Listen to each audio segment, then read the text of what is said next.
설명회를 진행할 유원명입니다. 반갑습니다. 네. 저를 아시는 분이 오늘은 절반이 안 되는 것 같아요.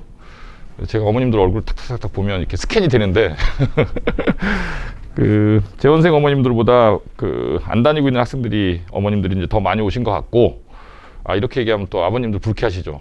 부모님들이 오신 것 같고 저희는 이제 알고 계신 것처럼 대입을 하는 학원이에요. 네, 대입을. 그래서 실제로 대입을 한다는 건 어떤 의미냐면, 학생을 만나면 이 아이가 마지막에 그 원서를 써서 학교에 내고, 그다음에 마지막 그 면접 같은 절차가 있거든요. 그런 절차를 진행해서 이제 대학에 합격시키는 일까지, 그거를 진행하는 이제 그런 학원인데, 이런 학원이 사실 그렇게 많지는 않습니다. 일단 그 대학을 보낸다라는 게 굉장히 좀 쉽지 않은 일이고, 그 대입 학원을 제대로 된 학원을 하려면 좀 필요한 게 많죠. 뭐가 필요할까 또 궁금해하실 수도 있는데, 일단 제일 중요한 게 이제 그 대입을 전체적으로 다 이해하고 이제 아이들을 만나서 상담을 하고, 그다음에 원서를 쓰고, 로드맵을 짠다 그러는데, 그러니까 고3 마지막에 생길 일을 미리 예측해서 뭐 3년 계획, 4년 계획 이렇게 짜는 거죠. 그럼 입시를 알아야겠죠. 입시를 알아야 돼. 교과목을 다 알아야 되겠죠. 이제 그런 일을 하는 사람을 이제 입시 컨설턴트라고 보통 부르는데, 그런 팀을 가져야 되는데, 저희 학원엔 저까지 4명이 있거든요. 이제 그런 팀을 가져야 되는데, 그런 분들이 이렇게 쉽게 만들어지지 않아요. 굉장히 오랜 경험이 필요하고 학습 능력도 일단 있어야 되고, 왜냐면 대학들이 요강을 계속 바꾸기 때문에 조금씩 계속 바꾸고, 정책 변화가 있잖아요. 우리나라는 특히 굉장히 좀 대통령 누가 되냐에 따라서 이제 입시가 막 이렇게 조금씩 바뀌는 나라라, 그런 정책 변화에 따른 입시 시스템의 변화를 학습할 수 있는 학습 능력과, 그 다음에 이제 대학별 요강을 갖다 공부하고 그걸 갖다가 정리해낼 수 있는 능력, 그 다음에 각 교과목별로, 그 다음에 학교 상황, 뭐 이런 것들을 다 알고 있어야 되죠. 이제 그런 분들 한 명 한 명이 만들어지는데 굉장히 오랜 시간이 걸리는데, 이제 그런 분들이 이제 저희 학원에 4명이 있죠. 그분들은 이제 수업은 안 하고 오로지 이제 그 일만, 아이들이 많으니까 이제 한 명 한 명 전부 다 맵 짜주고 상담하고, 그 다음에 원서 관련 업무 진행하고, 그런 팀도 있어야 되고, 그 다음에 이따 또 말씀드리겠지만, 이 전형 요소라는 게 이제 내신이라는 전형 요소가 있고요. 그렇죠? 잘 아시는. 그 다음에 이제 비교과라고 보통 얘기하는데, 요새 이제 비중이 많이 약해지긴 했지만, 여전히 학생부상에 이제 기록되는 여러 가지 활동들이나 과목별 이제 세부 능력, 특기사항, 그 다음에 뭐 행택이라 그래서, 행택이라는 건 담임 선생님이 한 학기마다 한 번씩 아이들의 기록을 써주는 건데, 그 일종의 추천서 역할을 하거든요. 그런 그 행특 관련해서 아이들을 갖다가 이렇게 그 상담을 해주고, 세특이 뭔가 잘못됐을 때 아이들 그 가이드를 해서 그걸 갖다 이 아이의 진로에 맞게 설계할 수 있도록, 그런 비교과를 관리할 수 있는 능력. 그 다음에 이제 수능. 내신하고 수능은 완전히 다른 시험이거든요. 뭐 과목은 비슷비슷하지만 이 형태가 다르기 때문에 수능 공부를, 그 수능 수업을 할 수 있는 또 그런 강사진. 그다음에 대학별 고사라 그래서 이제 마지막에 보면 면접, 구술, 논술 이런 걸 대학별 고사라고 하는데, 그런 것들을 또 이제 강의할 수 있는 그런 또 팀이 있어야 되고, 이런 것들을 다 갖춰야 이제 대입 학원인 거죠. 그래서 그런 학원을 만들기 아주 쉽지가 않습니다. 저도 이제 오래 걸려서 만들어서 지금 이제 10년이 훨씬 넘는 기간 동안 관악동작에서 어떻게 하다 보니까 대학을 제일 많이 보내는 학원이 지금도 제일 많이 보내고 있고, 대입 실적이나 이런 실적들은 저희가 그냥 뭐 잠깐 다니고 이런 애들이 아니에요. 저희가 이렇게 중2, 중3 때 와서 설명회를 듣고, 여기를 보내야겠다 마음의 결정을 하고, 아이를 맡고 쭉 몇 년간 가르쳐갖고 대학 합격시키고, 이런 과정을 거친 이제 합격생들. 그 저희 학원에 이제 일하고 있는 애들도 굉장히 많죠. 지금도 많이 있고, 방학 때 되면 또 이제 졸업생들이 와서 이제 또 이따 그런 파트에서 설명을 드릴 텐데, 후배들 지도도 하고, 그런 제자들 많이 길러냈죠. 좀 보람 있는 일이에요. 일단 그 생각해 보세요. 아이를 갖다가 한 10몇 년을 키웠어요. 우리 애가 대학에 붙었대요. 그럼 상상하면 어떤 기분이 들까요? 저 이 얘기하면서 또 막 소름 돋는데, 우리 애가 딱 붙었어요. 그러면 부모님들도 막 그 감격이라는 게, 그죠? 요새는 보통 이제 인터넷으로 확인하니까 해갖고 딱 클릭 딱 했더니 합격 딱 이렇게 하면, 그때 그 느낌, 전율, 그렇죠? 근데 그런 걸 매년 느끼고 산다. 그런 걸 한두 명도 아니고 굉장히 많은 아이들의 어떤 합격 그 통지를 보면서 매년 느끼고 산다. 이게 굉장히 좀 가슴 벅찬 일이죠. 재밌고, 그렇죠? 물론 이제 안 되면 또 그만큼 데미지가 있죠. 안 되면 어쨌든 그렇습니다. 이제 그런 일을 하는 게 이제 제 직업이고 저희 학원은 그런 학원이다.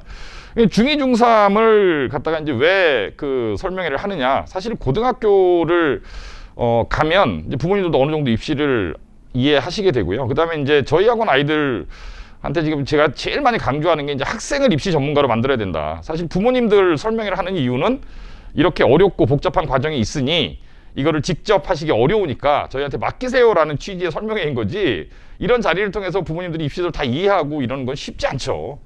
그렇죠? 예. 그러니까 학생이 이제 알아야 되는 거죠. 고등학교 가면 이제 애들이 알죠. 본인이 하는 일이니까 이제 알게 되고, 그러면 사실 뭐 설명회라는 게 그렇게 학생 설명회가 오히려 중요하고 개별적인 상담이 중요하지 학부모 설명회라는 게 사실 그렇게 큰 의미가 없어요. 그래서 그 이제 중학교 2학년, 3학년 어머님들이 사실은 이런 설명회를 많이 들어야 되고 굉장히 좀 앞서가시는 분들이에요. 저희 학원에 입시 설명회를 중2, 중3 학부모님들 오신다는 건 이미 뭐 한 발은 지금 앞서가 계신 것 같습니다. 자, 일단 그 입시 얘기를 안 할 수가 없으니까 이제 좀 심플하게 그 지금 현재 대한민국 입시가 이제 어떻게 구성되어 있는가, 이런 설명을 잠깐 드리려고 합니다. 입시 조감도라고 제가 이제 표현을 하는데, 이걸 학교별로 이렇게 다 공부하려고 하면 오래 걸리는데 사실 큰 틀을 이해하는 건 그렇게 어렵진 않죠. 입시 조감도라는 건 일단 전형에 대한 이해인데, 지금 우리의 입시 제도는 이제 크게 뭐 수시, 정시로 이렇게 나눠지고요. 수시의 대표적인 전형들이 이제 교과 전형, 그다음에 종합 전형, 그다음에 뭐 명수가 좀 줄었지만 여전히 이제 그 존재하고 있는 논술 전형, 그다음에 수능으로 가는 정시 전형, 이런 게 이제 전형의 이제 종류들이죠. 교과 전형이라는 건 사실 내신이 굉장히 큰 비중을 차지하는 전형. 그렇죠? 대부분의 그 대학들은 교과 전형을 그 진행을 하는데 학교 추천을 받아요. 고등학교 추천. 학교에서 몇 프로 이렇게 추천을, 몇 프로 내에서 몇 명 추천이라 이렇게 추천을 받으면 그 아이들의 추천을 받아서 일단 교과를 중심으로 심사를 하는 거죠. 교과를 중심으로 심사를 하고, 근데 그 중에 이제 그 서류가 이제 통과된 아이들은 이제 면접을 보는 거죠. 면접을 봐서, 그 다음에 이제 대부분의 그 이런 교과 전형은 학교 내신에 대한 신뢰도가 대학이 낮을 거잖아요. 그렇죠? 학교 내신이 뭐 1점 몇이다, 2점 몇이다, 그러면 그게 도대체 얘가 뭐 얼마나 할까? 대학에서는 판단이 잘 안 되니까 그 보통 이제 수능 체제로 굉장히 높게 두는 경향이 있습니다. 그러니까 수능이라는 건 어쨌든 그 교육과정평가원이라는 국가기관이 출제하는 모든 수험생들이 다 똑같이 보는 시험이니까 그 점수는 내신보다는 신뢰할 수 있죠. 내신보다는. 그러니까 이제 수능 최저라는 기준을 두고 그걸 통과한 아이들만 이제 합격을 시키는 이런 형태의 전형을 이제 학생부 교과 전형이라고 한다. 이런 거고. 그다음에 종합 전형이라는 거는 뭐 내신 당연히, 근데 종합 전형은 대학들이 뭐 내신을 몇 프로 반영했다 뭐 이런 말을 안 해요. 말 그대로 그냥 종합적으로 뽑는 건데. 그러니까 이 종합 전형이라는 건 사실 대학 맘대로 전형이라고 불러도 되는 거죠. 왜 얘가 떨어지는지 잘 모르고 얘가 합격하는지 잘 몰라요.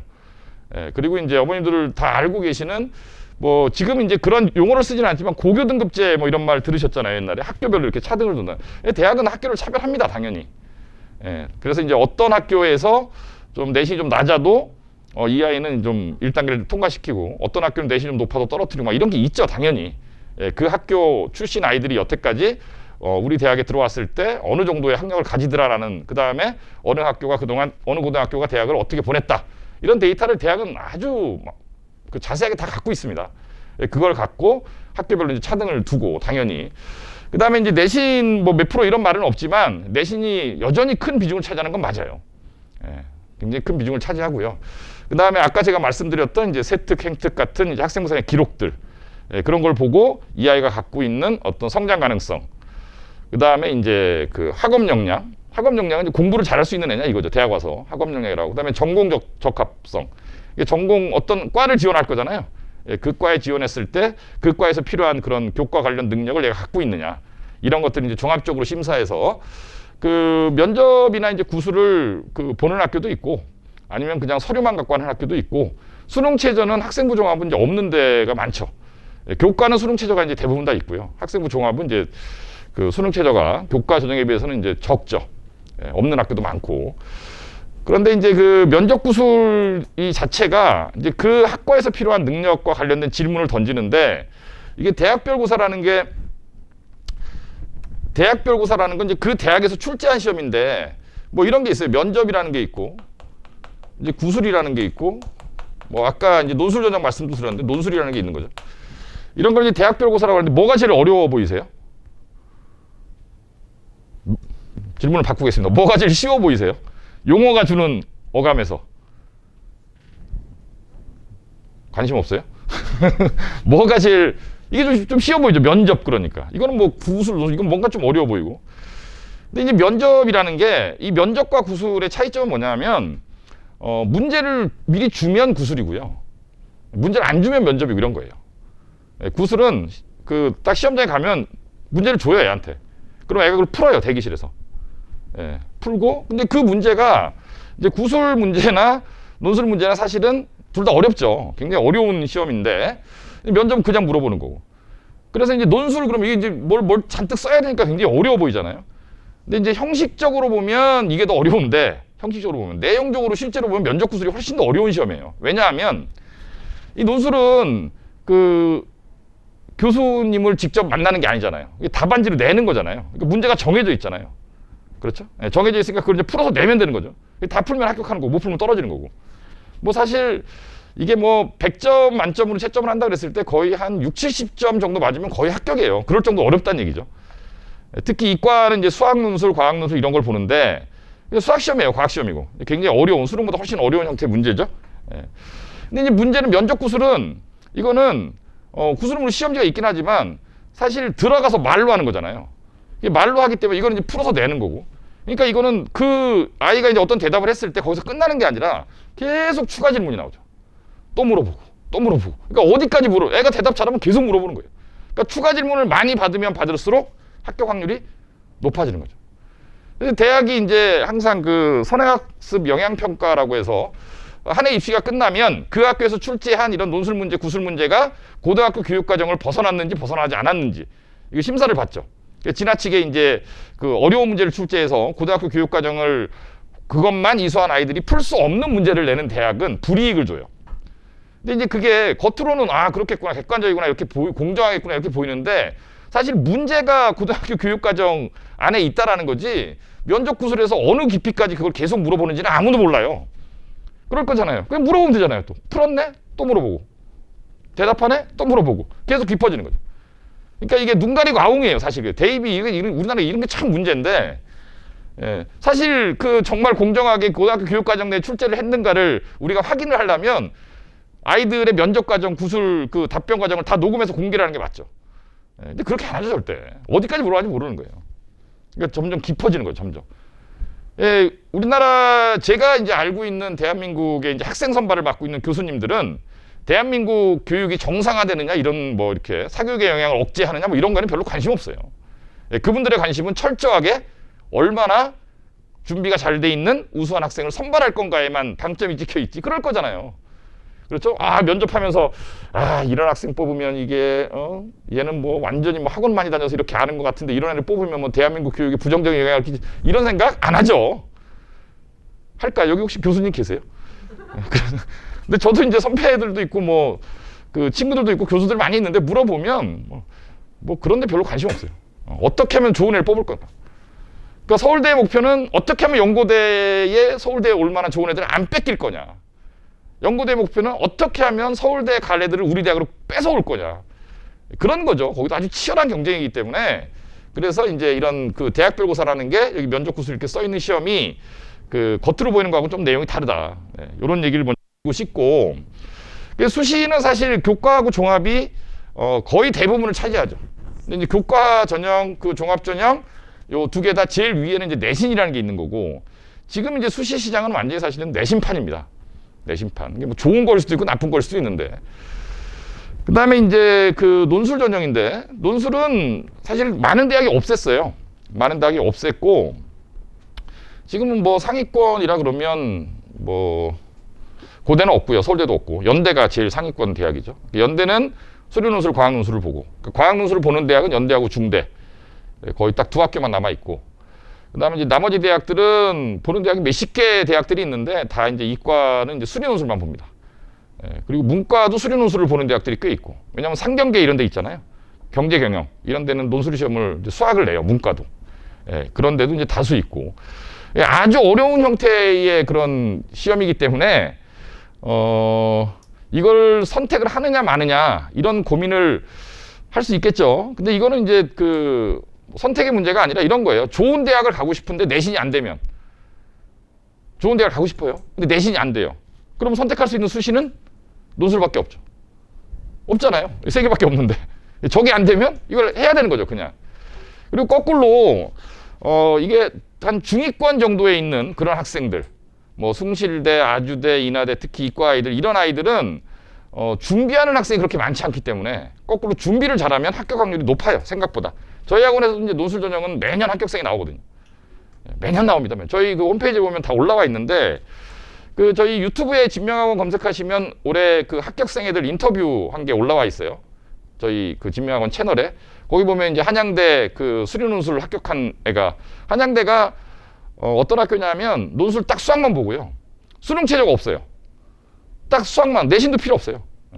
걔는 저기 신림동에 있는 모 학교를 나왔는데 내신이 걔는 거의 4점대 정도 되는 애죠. 4점대 내신은 이제 어떤 뜻이냐 하면 서울에는 갈 대학이 없다. 나가야 된다, 어디로. 경기도로, 충청도로 가야 되는데 이제 그런 애가 그 수리논술 준비 잘해서 이제 한양대를 합격한 거니까. 그래서 그런 합격생이 나오는 거예요, 매년. 준비를 시키면 되는데 여기에서 판단을 해야 되죠. 얘가 논술 전형을 갖다 할 수 있는 애냐, 없는 애냐. 왜냐하면 그걸 선택한다는 건 그만큼 그 전형에 준비할 시간을 투자를 해야 된다는 뜻이니까 다른 공부를 못 하잖아요. 그런 판단을 해야 되는 거예요. 그런 판단을 하는 게 아까 제가 얘기한 컨설팅 팀에서 하는 일이 그런 판단이죠. 어떤 전형을 할 거냐. 이걸 시키는 게 맞느냐. 그렇죠. 이제 어떤 부모님이 와서 해달라. 그래도 뭐 안 맞으면 안 되는 거고. 엄마 안 하겠다 그래도 설득해서 시키는 거고. 그런 판단을 하는 거죠. 자, 그 다음에 이제 마지막으로 그 정시 전형. 정시 전형은 이제 100% 수능 전형이죠. 100% 수능 전형입니다. 그래서 정시 전형은 당연히 압도적으로 재수생 합격률이 높죠. 압도적으로 높습니다. 어느 정도로 높냐면 서울대 의대 그 정시 합격생은 87%인가가 N수생이에요. 그러니까 재학생이 정시로 이렇게 가는 거는 정말 쉽지 않다. 근데 왜 쉽지 않을까요? 이것도 또 우리가 그렇죠. 준비할 시간이 재수생들보다 현저히 적으니까, 워낙 적으니까. 그 얘기는 거꾸로 얘기하면 준비할 시간이 많으면 해볼 만하다는 거죠. 그렇겠죠. 준비할 시간이 적기 때문에 뭐 이것저것 하다가 시간을 다 보내니까 그런 거고. 그래서 이제 그 이런 전형은 이제 이런 형태가 있는데 굉장히 단순해요. 지금 전형은 결국 논술은 약간 변론으로 치고, 그런 뭐 많은 아이들이 하는 전형은 아니니까 결국 대부분 굉장히 단순합니다. 그러니까 학생부를 잘 관리해서 수시로 갈 거냐, 아니면 수능에 올인해서 정시로 갈 거냐. 딱이 단순하죠. 딱 두 가지, 딱 두 가지. 근데 다행히 우리는 이제 관악동작에 있는 고등학교를 주로 다니게 될 거니까 관악동작에 있는 고등학교는 상대적으로 내신 따기가 쉽죠. 상대적으로 다른 학교들보다는. 그래서 이제 수시 카드를, 학생부 관련 카드를 한번 이렇게 만지작 할 수 있는 기회가 더 있는 거예요. 그런 건데 이게 이제 단순하다는 게 문제인데, 오히려 아까 말씀드린 대로 사실상 이제 수시는 내신 전형입니다. 수시는 내신 전형이에요. 그럼 이제 내신을 어느 정도 받으면 어느 정도 대학 갈 수 있는, 그럼 궁금하시죠? 안 궁금하세요? 오늘 왜 오셨어요, 그럼 여기? 그런 게 안 궁금하면. 어느 정도 내신을 받으면 어느 대학 갈 수 있는, 궁금하잖아요. 근데 이제 문제는 뭐냐면 내신이 들어갔는데 생각보다 안 나왔다. 그럼 이제 어떻게 해야 되는 거죠? 대학을 낮추거나 아니면 정시로 턴하거나. 그죠? 근데 그 판단은 이제 언제 해야 되느냐? 빠르면 1학년 1학기 끝나고 하는 거고요. 빠르면. 왜요? 그거 괜찮아요. 아까 제가 말씀드렸잖아요. 수능을 재수생들이, N수생들이 수능 전형에서 더 합격률이 높은 이유는 준비할 기간이 길기 때문에. 그럼 그 얘기는 뭐냐 하면 좀 더 수능 준비 일찍 시작하면 합격 확률이 더 높아지겠죠. 그렇겠죠? 예. 그러니까 이제 내신이 이제 저희도 이제 요번에 딱 그 1학기 내신이 딱 끝나면 이렇게 정시로 턴한 애들을 쫙 뽑거든요. 너는 정시로 턴. 이렇게 얘기를 하는 거죠. 근데 이게 이제 골치 아프죠. 이제 어떤 문제가 있냐면 학교는 특히 지금 이게 사실 저쪽에 뭐 한 강서 쪽만 가더라도 뭐 저기 강남은 말할 것도 없고요. 강서 쪽만 가더라도 이미 학교들이 수시로 가래하고 정시로 가래를 어느 정도 딱 구별을 해요. 그리고 정시 프로그램을 가동을 해요, 학교들이. 실제로. 자사고 같은 데는 심하게 하고요. 왜냐하면 거기는 내신이 좋을 수가 없는 구조니까 수시 전형이 힘들잖아요. 그래서 그 정시 전형을 학교에서 준비할 수 있는 프로그램을 가동을 하는데 우리 관악동작은 뭐가 문제냐면 학교에 수능 프로그램이 없어요. 있죠, 겉으로는. 근데 사실은 없어요. 없어요. 예. 그래서 이제 그 본인이 제가 예전에 설명회 할 때도 이제 그런 말씀 드렸는데 학교, 우리 관악동작에 있는 고등학교는 논술 전형은 없는 전형이라고 생각합니다. 왜냐하면 학교에 수업이 없으니까. 그래서 제가 설명회 많이 들으셨던 분들은 기억하실지 모르겠는데 5분 얘기를 제가 가끔 하는데 5분이 집에 작년 크리스마스 때 집에서 뭐 해 드셨어요? 국수 삶아 드셨어요? 시켜와 요새 배달의 민족. 그러니까 크리스마스 날 보통 그 저런 걸 하잖아요. 뭐 특별한 요리를 하잖아요. 예. 서양은 보통 뭘 해 먹죠? 칠면조 이런 걸 해 먹어요. 집에서 칠면조 해 드신 분 계세요? 칠면조를 왜 못 해 먹을까요? 칠면조는 이만해요. 그러니까 칠면조를 구우려면 5분 있어야죠. 그렇죠? 그래서 집집이 뭐 이렇게 오븐 뭐 엄마들이 사는 게 또 유행이어 갖고 뭐 대부분 다 갖추고 이만한 오븐은 잘 없어요. 그래서 그런 이런 크기의 오븐을 갖고 있지 않은 집에서는 칠면조 요리는 없는 요리인 거예요. 그럼 이제 본인 집에서 못 해 먹으면 칠면조 요리가 지구상에서 존재하지 않는 요리인가요? 존재하죠. 우리 집에서 못 할 뿐이지. 이런 거예요. 그러니까 논술에 관한 솔루션을 갖고 있지 않은 학교에서는 논술 전형이 없는 전형인 거죠. 그렇죠? 예. 그러니까 이제 걔는 누가 논술한다 그러면은 에이 뭐 이러는 거예요. 본인이 안 갖고 있으니까. 이게 굉장히 무책임한 그런 거죠. 사실 어찌 보면. 그러니까 뭐 학원 안 갈 수가 없고 막 이런 건데 그 내신도 똑같다라는 거죠. 이제 저희 이제 그 관악동작에 있는 고등학교들을 특히 이제 좀 부모님들이 좋아하는 그런 고등학교들을 보면 모든 아이들이 다 학생부 전형을 해야 된다라고 생각을 하는 거죠. 모든 아이들이 다. 근데 이거는 출발 자체가 틀린 거예요. 왜냐하면 모든 아이들이 학생부 전형을 다 잘할 수 없어요. 학생부 전형의 근간은 내신이고 내신은 학교에 다니는 애들을 상대평가로 등급을 매기는 제도이기 때문에 모든 아이들의 등급이 어떻게 다 좋아요. 그럴 수가 없는 거지. 그럼 필연적으로 내신이 좋은 아이들은 학생부 전형을 할 수 있는 거고 1학년 때부터 뭔가 문제가 생겨갖고 뭔가 문제는 내신이 안 나오는 아이들은 정시를 해야 되는데 정시 솔루션이 없으니까 이 아이는 결정을 어떻게 해야 되느냐. 학교를 다니면서 학교를 다니는 척하면서 정시 준비를 하느냐 아니면 안 좋은 내신을 갖고 그냥 안 좋은 대학을 가느냐 이런 선택을 해야 되는 거죠. 근데 학교에서는 뭐 수행도 계속 나오고 학교 활동 하라 그러고 뭐 하라 그러고 계속 하기 때문에 사실 학교를 다니면서 그 정시 그 준비를 한다는 게 쉽지 않죠. 대단한 뭐 이렇게 시간적인 문제가 아니라 각오가 필요해요. 각오가. 학생의 각오, 부모님의 각오. 아무리 학교에서 뭐라 그래도 나는 정시로 갈 거다. 이런 각오를 해야 돼요. 그리고 당당하게 얘기해야 돼요. 그러다 보니까 자퇴를 하죠, 애들이. 너무 시달리니까. 근데 자퇴를 하는 아이들의 이 보통 그 일반적인 그 의견들은 뭐냐면 시간이 없어서 자퇴를 하는 게 아니에요. 너무 학교에서 그걸 인정을 안 해주니까 자퇴를 하는 그런 거죠. 그러니까 얘는 사실 뭐 고등학교가 대학만 보내는 것은 아니잖아요. 학교잖아요, 학교. 학교는 여러 가지 뭐 그 웰라운디드라 그래서 전인 교육을 지향하는 거죠. 뭐 예체능 교육도 시키고 인성도 가르쳐야 되고 교우 관계도 형성되는 거고 여러 가지가 있는데 이제 저처럼 이제 대학을 보내는 걸 직업으로 하는 사람의 입장에서는 그런 것들이 어찌 보면 좀 아까운 시간일 수 있는 거죠. 그럴 수 있잖아요. 물론 그런 거 하지 말자는 얘기는 절대로 아닙니다. 그러나 학교 입시의 관점에서 학교를 바라봤을 때 문제는 내신이 안 좋은 아이들에 대한 솔루션이 없다. 그러면 학원은 있느냐? 사실 학원에서 정시반을 하는 데도 없어요. 거의 유일할걸요. 제가 뭐 모르겠지만 거의 저희 학원 아까 제가 말씀드린 수능 솔루션을 갖고 있고 뭔가 아이들 갖다가 정시로 대학을 보낼 수 있는 저희는 매년 정시로도 보내니까 정시로 서울대도 보내고 보냅니다. 보내니까 저희는 솔루션이 있는데 그런 학원도 많지 않아요. 그래서 이제 내신이 안 좋아졌을 때 이 단순화의 함정이라는 게 이런 거예요. 결국 내신이 안 좋으면 그때부터 아주 꼬인다. 사실 꼬일 건 없고 정시를 하면 되는데 정시를 하려고 그러면 이런 압박과 서름이 있고 저도 외로워요. 저 스스로도 외로워요. 그러니까 저희가 이제 정시반을 그 진행을 하는데 저희 내부에서도 이제 정시반에 대한 좀 회의적인 시각이 있거든요. 왜 회의적인 시각이? 왜 이 아이는 수시로 좋은 데를 갈 수 있는 내신이 안 나올까? 왜 안 나왔을까요? 얘는 중학교 때 공부를 안 했기 때문이죠. 중학교 때 공부를 안 했기. 이따 말씀드릴 건데 고등학교 교육 제가 지난주에 요교실에서 중2, 중3 학생 설명회를 했거든요. 저희 재원생 부모님도 알고 계실 텐데 유튜브에도 올라가 있습니다. 학생들한테 제가 설명회를 하면서 무슨 얘기를 했냐면 미안하다 그랬어요. 아빠 나이잖아요. 애들한테. 기성세대잖아요. 기성세대로서 어른으로서 미안하다. 왜 미안하다고 했냐면 너희들이 정상적으로 중학교에서 학교 생활 열심히 하고 선생님 말 잘 듣고 숙제 열심히 하면 좋은 성적 나올 거고, 고등학교 가서도 선생님 말 잘 듣고 숙제 열심히 하고 중간기 말 잘하면 좋은 대학 가야 되는데 우리나라는 전혀 그렇지 않아요. 전혀 그렇지 않죠. 우리나라는 고등학교 교육 과정이 뭐 하는 과정이냐? 뭐 하는 과정이에요? 고등학교 교육 과정이? 고등학교 들어가서 그때부터 열심히 공부해서 대학 가는 과정이에요? 아니에요. 우리나라 고등학교는 들어가자마자 거둬야 돼요.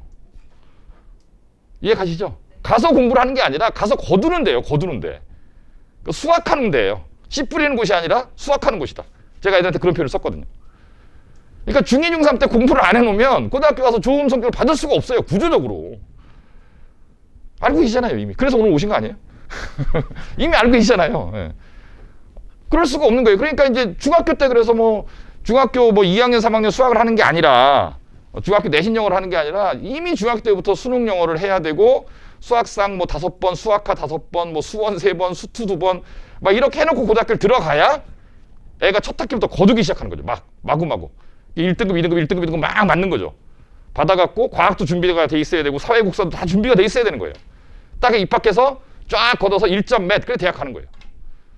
그러니까 학교가 어떤 아이를 대학에 합격시키는 게 아니라 아이가 학교에 가서 공부는 이미 다 자기가 하는 거고 가서 수학해서 그러니까 학교는 그냥 이용하는 거죠. 학교를 환경으로. 그걸 갖다가 1점 몇이라는 내신을 딸 수 있는 환경으로 학교를 이용하는 거예요. 이 얘기를 뒤집으면 뭐냐? 중2, 중3 때 준비가 안 돼 있으면 고등학교에서 수학을 할 수가 없잖아요. 가서 씨 뿌리고 있는 거예요. 애들은 추수하고 있는데 애들은 추수하고 있어요 지금. 근데 자기는 씨 뿌리고 있어요. 이 시간이 어떻게 할 수가 없는 거죠. 굉장히 왜곡되어 있는 거예요 이게. 왜곡되어 있잖아요 사실. 그렇죠? 어쨌든 그렇습니다. 그래서 그 내신 안 좋은 학생이 이제 선택할 수 있는 건 정시 턴을 해야 되는데 정시 턴을 했을 때에 현실적으로 아이가 부딪히는 여러 가지 문제들이 생긴다. 그런 거죠. 수능 준비도 사실 중2, 중3 때 어느 정도 해놓지 않으면 안 되죠. 들어가서. 바빠요. 들어가면. 할 게 많아서. 자, 그래서 이제 수시형, 정시형 학생을 이제 판단을 해야 됩니다. 떠올려 보세요. 눈을 감고. 우리 딸, 우리 아들 수시형이냐, 정시형이냐, 수시형이냐, 떠올려 보세요. 저는 보이거든요. 저도 애가 둘이 있는데 큰애는 정시형이고요. 둘째 수시형이에요. 저는 이제 직업이 그거니까 이게 뭐 어떻게 다르냐면 정시형 아이들의 이제 공통점 뭐냐면 뭔가 얽매이는 걸 싫어해요. 예. 그리고 수행평가 이런 거 아주 약하죠. 해놓고 안 가져가. 그런 애들이 있거든요. 예. 그러니까 뭔가 이렇게 모험생적인 그런 기질보다는 대신 이제 약간 뭐 이렇게 오타쿠적인 기질이 있죠. 뭘 시켰을 때 좀 깊게 하거나 지가 좋아하는 건 되게 열심히 하고 이런 애들. 그런 애들 정시형에 가까운 거고 수시는 좀 굉장히 뭐라 그럴까요? 좀 이기적이고요. 깍쟁이 기질. 예. 근데 선생님들한테 잘 보이려는 걸 되게 좋아하는 그런 아이들. 그 다음에 얕게 좀 시험 기간에 좀 빠삭하는 거에 좀 강한 애들. 늘 공부하는 것보다는 뭐 이런 애들이 수시형에 가깝고. 대충 떠오르시죠? 다 정시형이죠? 다 정시형이에요.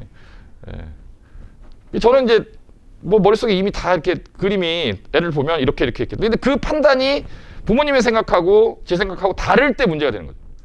어머님들이 굉장히 많이 쓰시는 단어 중에 하나가 그래도거든요. 그래도. 그러니까 뭐 어떤 거냐면 어머니 얘는 내신을 잘 받을 스타일은 아니다. 그리고 설령 내신을 어느 정도 받는다고 하더라도 이 아이가 내신으로 갈 수 있는 대학보다 지금부터 수능에 투자해서 좋은 대학 갈 확률이 훨씬 크다. 그래서 수능 올인 시킵시다. 지금부터. 좋은 대학 보냅시다. 이렇게 말을 하면 어머님이 원장님 판단이 맞겠죠. 그래도 수시도 이렇게 되는 거예요. 그래도 수시도. 이제 그래서 사실은 좋은 건데 수시 정시를 동시 대비하는 게 제일 좋은 거예요. 가장 아름다운 거죠. 그러니까 뭐 모의고사도 다 1등급, 2등급이 나오고 내신도 1점대 내신을 받고 그럼 좋은 거예요. 그러면 선택할 수 있으니까. 그리고 이제 원서를 쓸 때도 실제로 정시 원서보다 수시 원서를 먼저 쓰니까 수시에서 떨어지면 정시 가는 거잖아요. 수시 원서 쓸 때 자신감이 있는 거예요. 떨어지면 정시로 가면 되니까.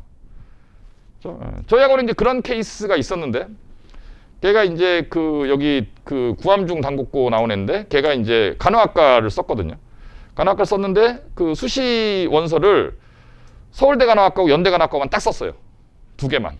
왜죠? 떨어지면 정시로 가면 되니까.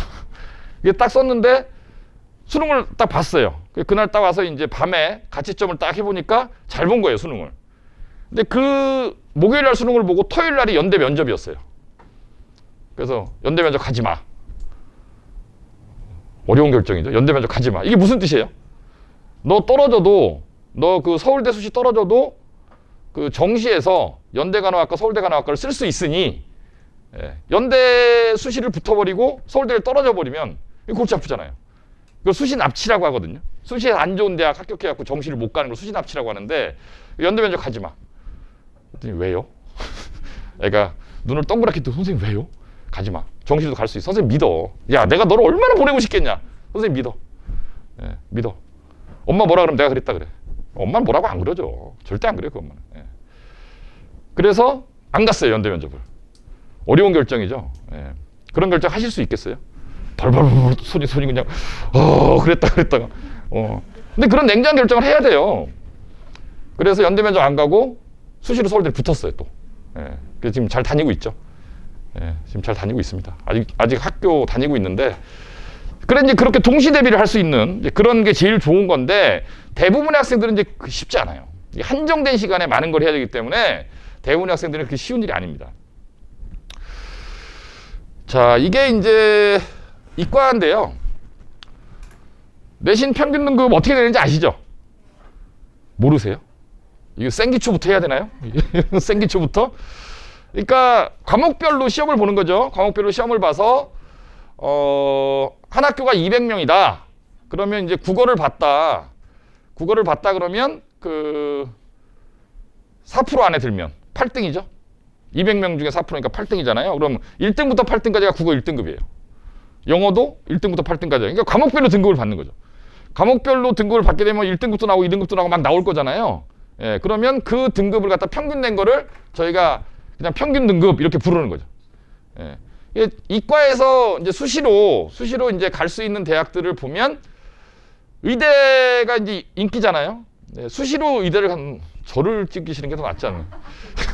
이건 나중에 다 올라갈 건데 뭐하러 찍으세요? 요새는 하여튼 사진 찍는 게 그냥 어디 가나 남는 건 사진밖에 없으니까.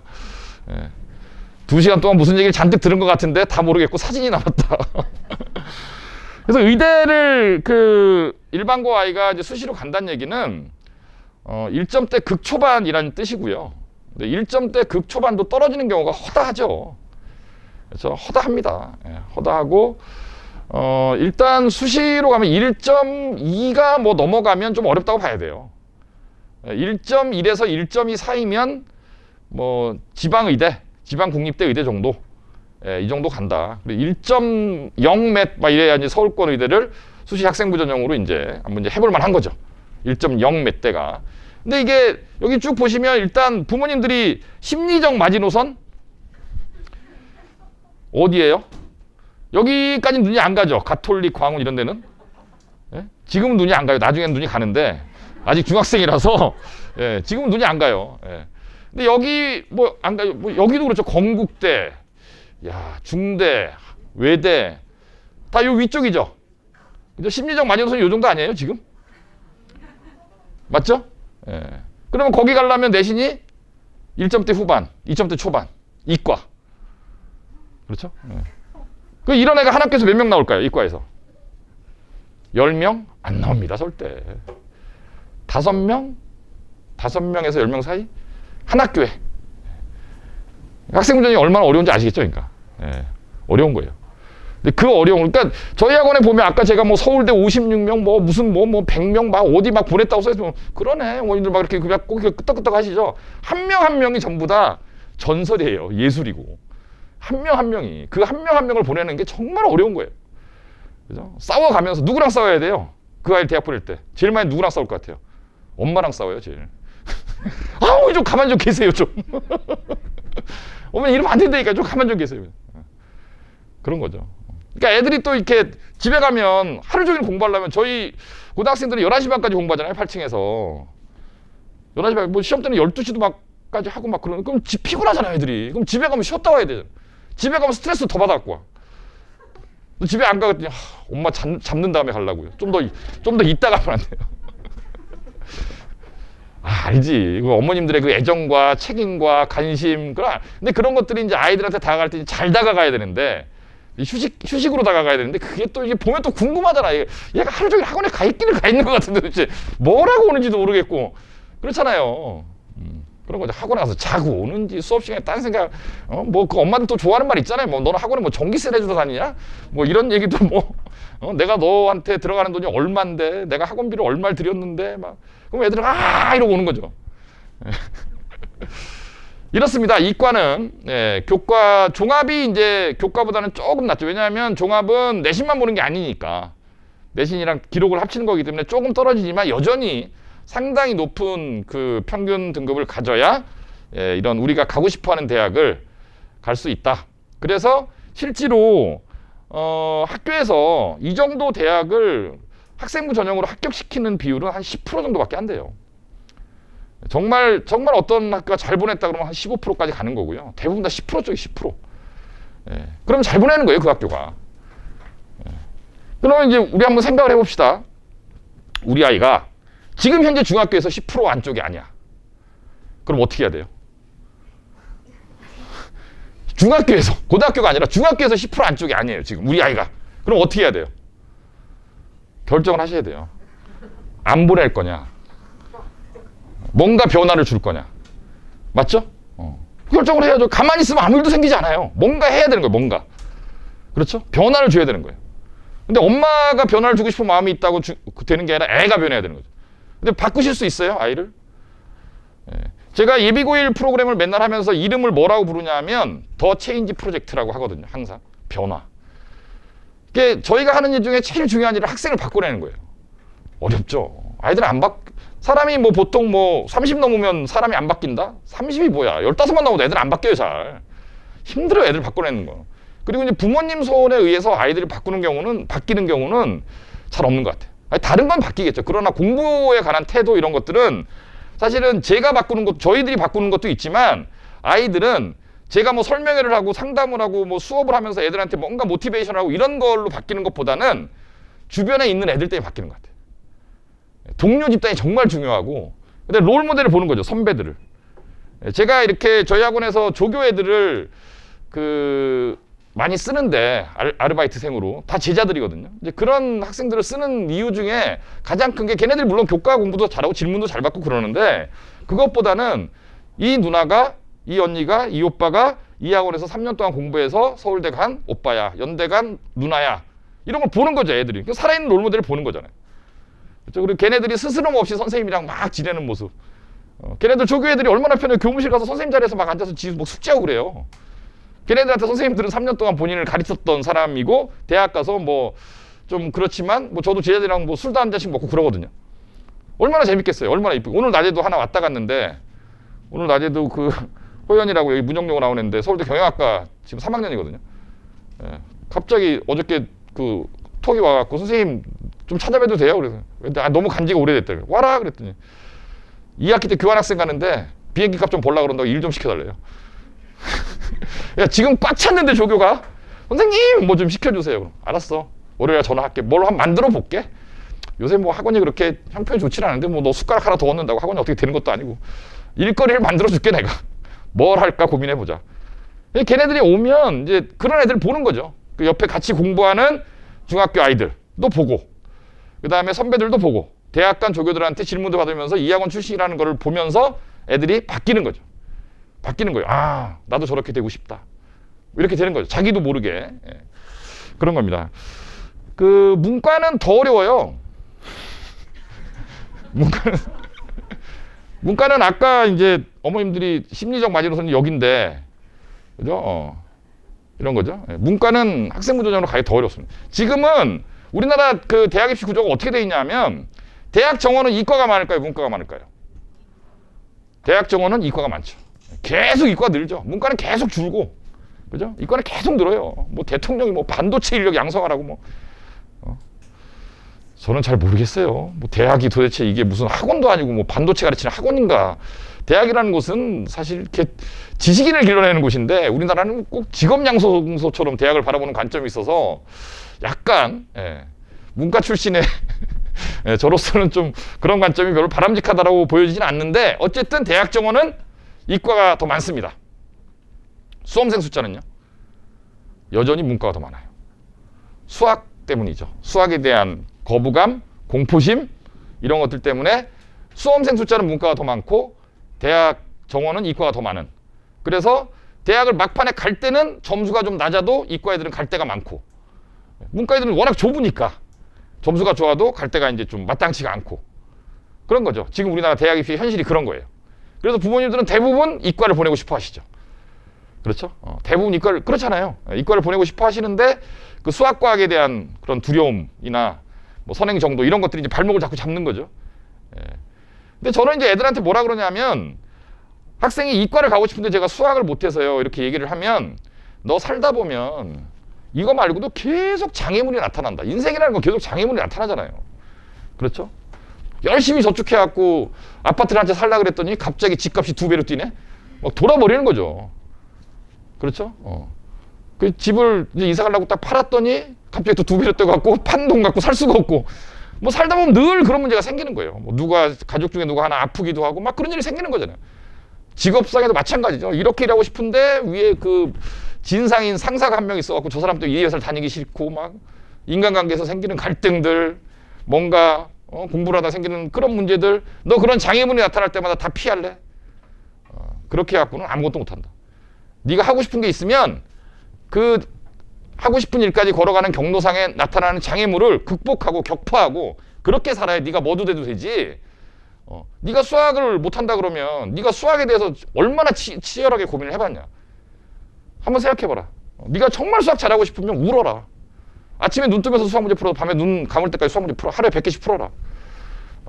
하루에 100개씩 풀어라. 그래서 한 달이면 3,000개 풀고 10달이면 3만 개 풀고 그래도 수학이 안 된다면 그때는 접자. 그 정도 풀면 우리나라에 더 이상 풀 문제가 없거든요. 그럼 그렇게 사는 거죠. 공부를 하는 게 원래 그렇게 하는 거죠. 그렇게 안 하고 어떻게 본인이 뭐 이렇게 선택할 수 있는 그런 자리에 갈 수 있나요? 당연한 거지. 어쨌든 문과는 이렇습니다. 그 다음에 이제 이거는 수능이에요. 수능인데 수능 몇 과목 보는지는 아시죠? 국어, 영어, 수학, 탐구 4개를 보죠. 근데 영어는 절대평가죠. 그렇죠? 영어는 절대평가라서 한국사는 노내로 하고 영어는 절대평가라서 이제 국어, 영어, 탐구를 보는데 국어, 영어, 탐구가 물론 대학들이 정시에서 반영을 할 때는 그 표준 점수라는 걸로 반영을 하죠. 대부분 국영수는. 탐구는 이제 100분위로 반영하거나 이렇게 하는데 대부분 이제 국영수는 그 표준 점수는 이제 매년 변하는 거니까 시험마다 변하는 거니까 그거를 이제 갖고 설명하기는 좀 어렵고 그래서 이제 100분위 갖고 이제 설명을 하는 거죠. 영어 빼고. 영어를 빼고 이제 국어, 수학, 탐구의 100분위. 그래서 여기에 써 있는 숫자를 그 3으로 나누면 되는 거죠, 여기. 그렇죠? 뭐 291이다. 그러면 3으로 나누면은 97인 거죠. 97. 그러니까 111이란 뜻이에요. 111. 96%까지 4%까지 1등급이니까 96% 100분이 96% 이상이면 1등급이잖아요. 그러니까 이제 이 정도 대학을 가려면 성대, 고대 여기를 정시로 가려면 111이어야 된다 이런 뜻입니다. 국어수 탐구가 다 1등급이 나오면 간다. 이런 거죠. 이과는. 문과는 다 111이 나와도 이래도 떨어지는 경우가 허다하죠. 훨씬 더 어렵다는 거예요. 문과는 보내기가. 이 정도입니다. 그래서 이런 그 한 학교에 그러면 한 학교에 모의고사를 봤을 때 이 정도 되면 이게 이제 111이고 2이면 대략 270 정도 되는 거니까 요 라인이겠네요. 요게 이제 2등급대 정도 되는 거거든요. 평균 등급. 이제 요 정도 되는 애들이 한 학교에 몇 명이냐. 이것도 역시 10명이 안 됩니다. 이것도 역시. 그러니까 골고루 전부 다. 뭐 1개, 2개 영업 중 1, 2등급 받는 애들은 많지만 그러니까 정시로 뭐 경희대 갔다 중앙대 갔다 그러면 대단한 애인 거예요, 걔는. 정말 열심히 하는 애예요, 걔는. 자, 이렇게 대학 가기 이렇게 만만치가 않습니다. 이거는 이제 문과 더 어렵다고 제가 말씀드렸죠, 문과는. 정원이 적고 명수는 많기 때문에 문과는 더 어렵습니다. 문과 안 보낼 건데 뭐하러 찍으세요? 근데 이게 제가 설명회 하면서 이렇게 보면 어머님들이 이렇게 그거랑 똑같은 것 같아요. 이렇게 주변에 다른 어머님들이랑 이렇게 차 마시면서 얘기하면서 여기 식당 맛있더라? 뭐 이런 거랑 똑같이 이 학원 갔는데 이런 것도 있더라? 뭐 이런. 예? 그럴 때 이제 설명하실 그런 용도로 쓰실 것 같은데 어쨌든 이거는 뭐 다 이건 매년 바뀌는 거니까요. 완전히 정확한 건 아니지만 대략 이 정도다. 예, 이 정도 이제 가이드를. 그래서 대학이 그 뭐 서울대, 연대, 고대, 서강대, 성대, 한대, 이대, 중대, 경희대, 외대, 시립대 여기까지 11위권. 네, 건국대, 동국대, 홍익대, 뭐 근처에는 숭실대, 뭐 그 밑에 뭐 아주, 인하 여기까지가 한 15위권 이런 거죠. 예, 거기까지를 보통 목표로 하죠.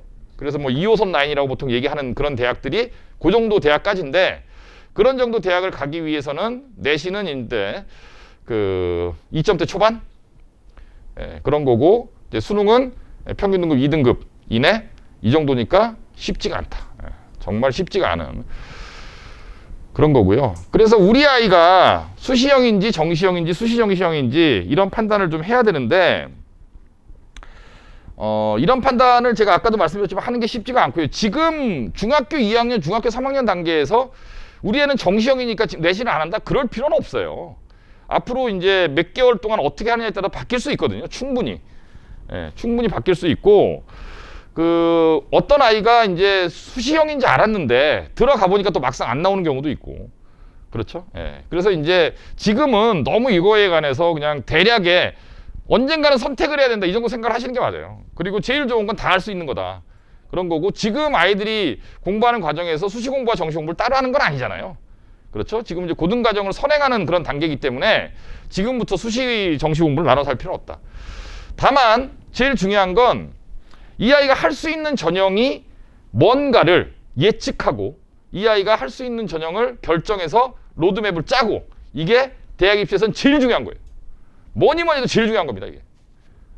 이게 뭐 영어학원 어디 다니고 수학학원 이런 게 중요한 게 아니고요. 우리 아이가 이 전형을 할 수 있나 없나를 판단하고 결정하고 맵 짜고 이게 제일 중요한 거예요.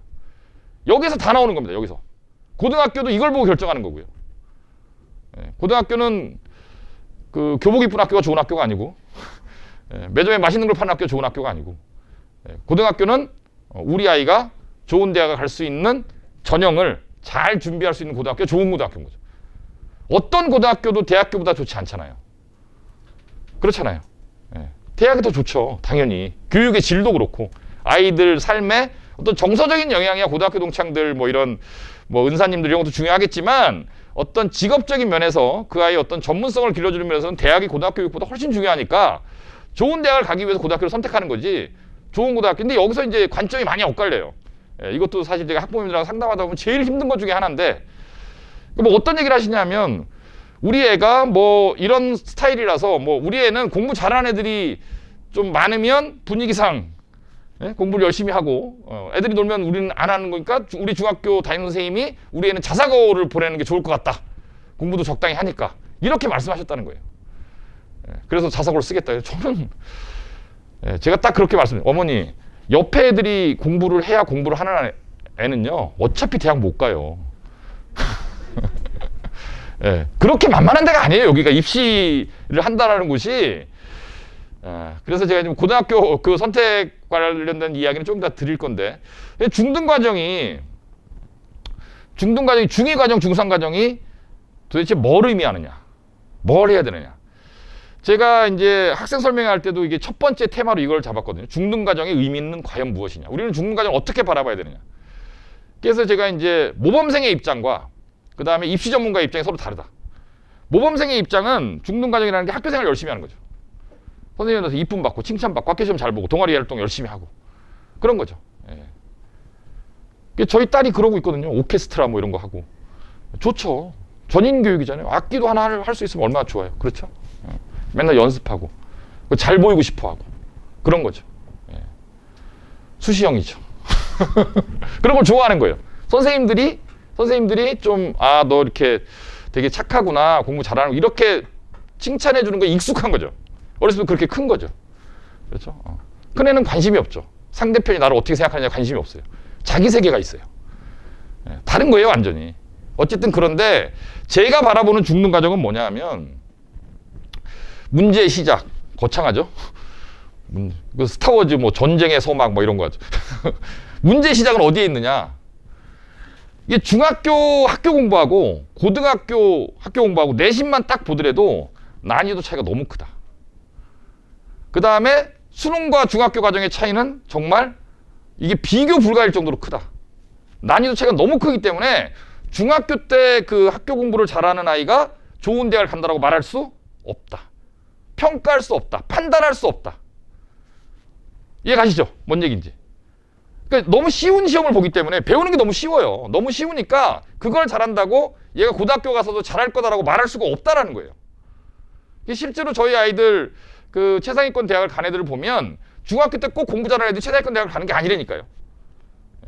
이게 첫 번째 문제예요. 첫 번째. 그럼 이제 이런 문제가 왜 생기냐? 이게 이제 그 교육과정과 교과서의 문제입니다. 이게 무슨 뜻이냐면 교육과정을 짤 때 우리나라 교육과정은 대단히 이상해요. 그 예전에 제가 어떤 수학 선생님을 한번 만났는데 도대체 왜 1학기 때는 대수를 배우다가 2학기 때는 기하를 배우다가 또 한참 있다 또 대수를 배우다가 또 1년 있다 기하를 왜 이렇게 가르치는지 모르겠다. 수학 전공하신 분들이 그런 얘기도 막 하시는데 이게 교육과정을 짤 때 한 그 학년에 요즘 아이들이 몇 명쯤 태어나요? 우리 애들은 30만 명대죠. 30만 명대 애들이 있어요. 그러니까 지금 현재 중학교 2학년, 중학교 3학년들이 30만 명이 있다. 그럼 교육과정을 짤 때 그거를 어디다가 맞출까요? 수준을. 교육과정의 수준을. 30만 명. 1등부터 30만 등까지 있어요. 1등에다 맞추면 어렵죠. 30만 등에다 맞추면 쉽죠. 그러니까 중간 정도에 맞추는 거죠. 그렇죠? 그러니까 잘하는 애들 입장에서 근데 제가 아까 그 뭐 한 10개 대학, 15개 대학 말씀드렸는데 거기 정원이 대략 몇 명이냐 하면 한 2만 5천에서 3만 명 사이거든요. 수험생은 몇 명이죠? 50만 명쯤 되거든요. 재학생 30만 명대, 재수생 10몇만 명. 그리고 합쳐갖고 50만 명이에요. 50만 명이 경쟁을 해서 대학을 가는데 우리가 보내고 싶은 대학의 정원은 2만 5천에서 3만 명 정도 된다. 라고 가정했을 때 6%, 7%죠.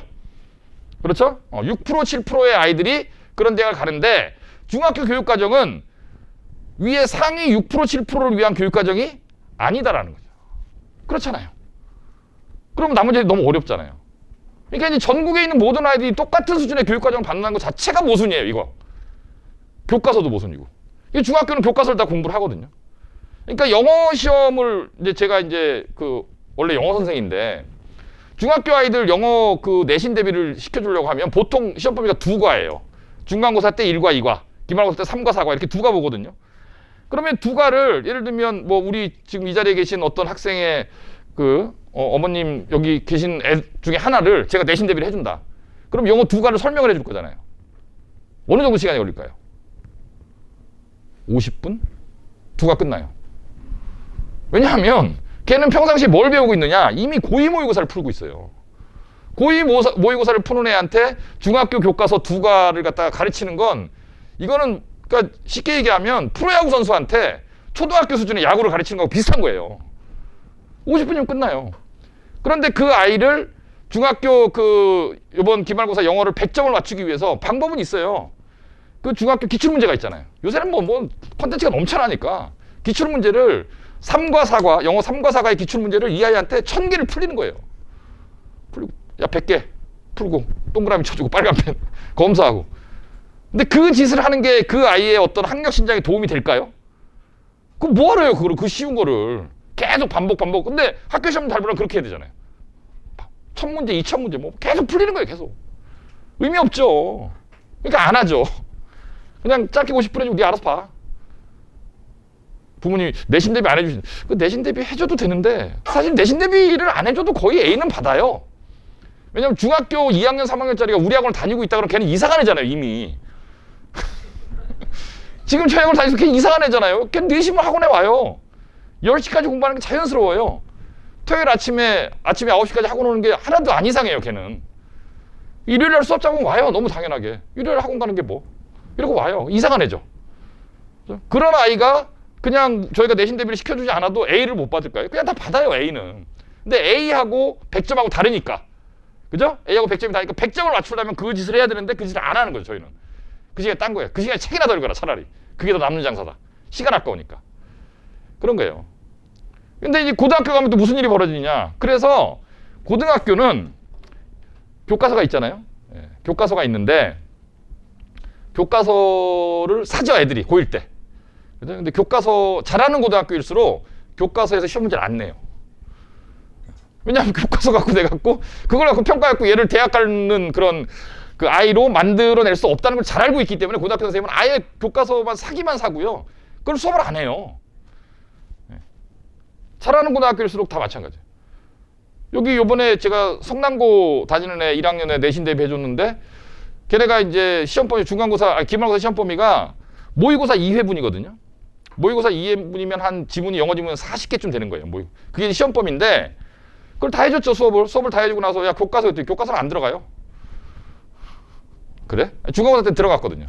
모의고사 2개하고 교과서 2가 이렇게 들어갔는데 기말고사 때 아예 그냥 빼버리더라고요. 교과서 변별력이 없다는 거죠. 너무 쉬우니까.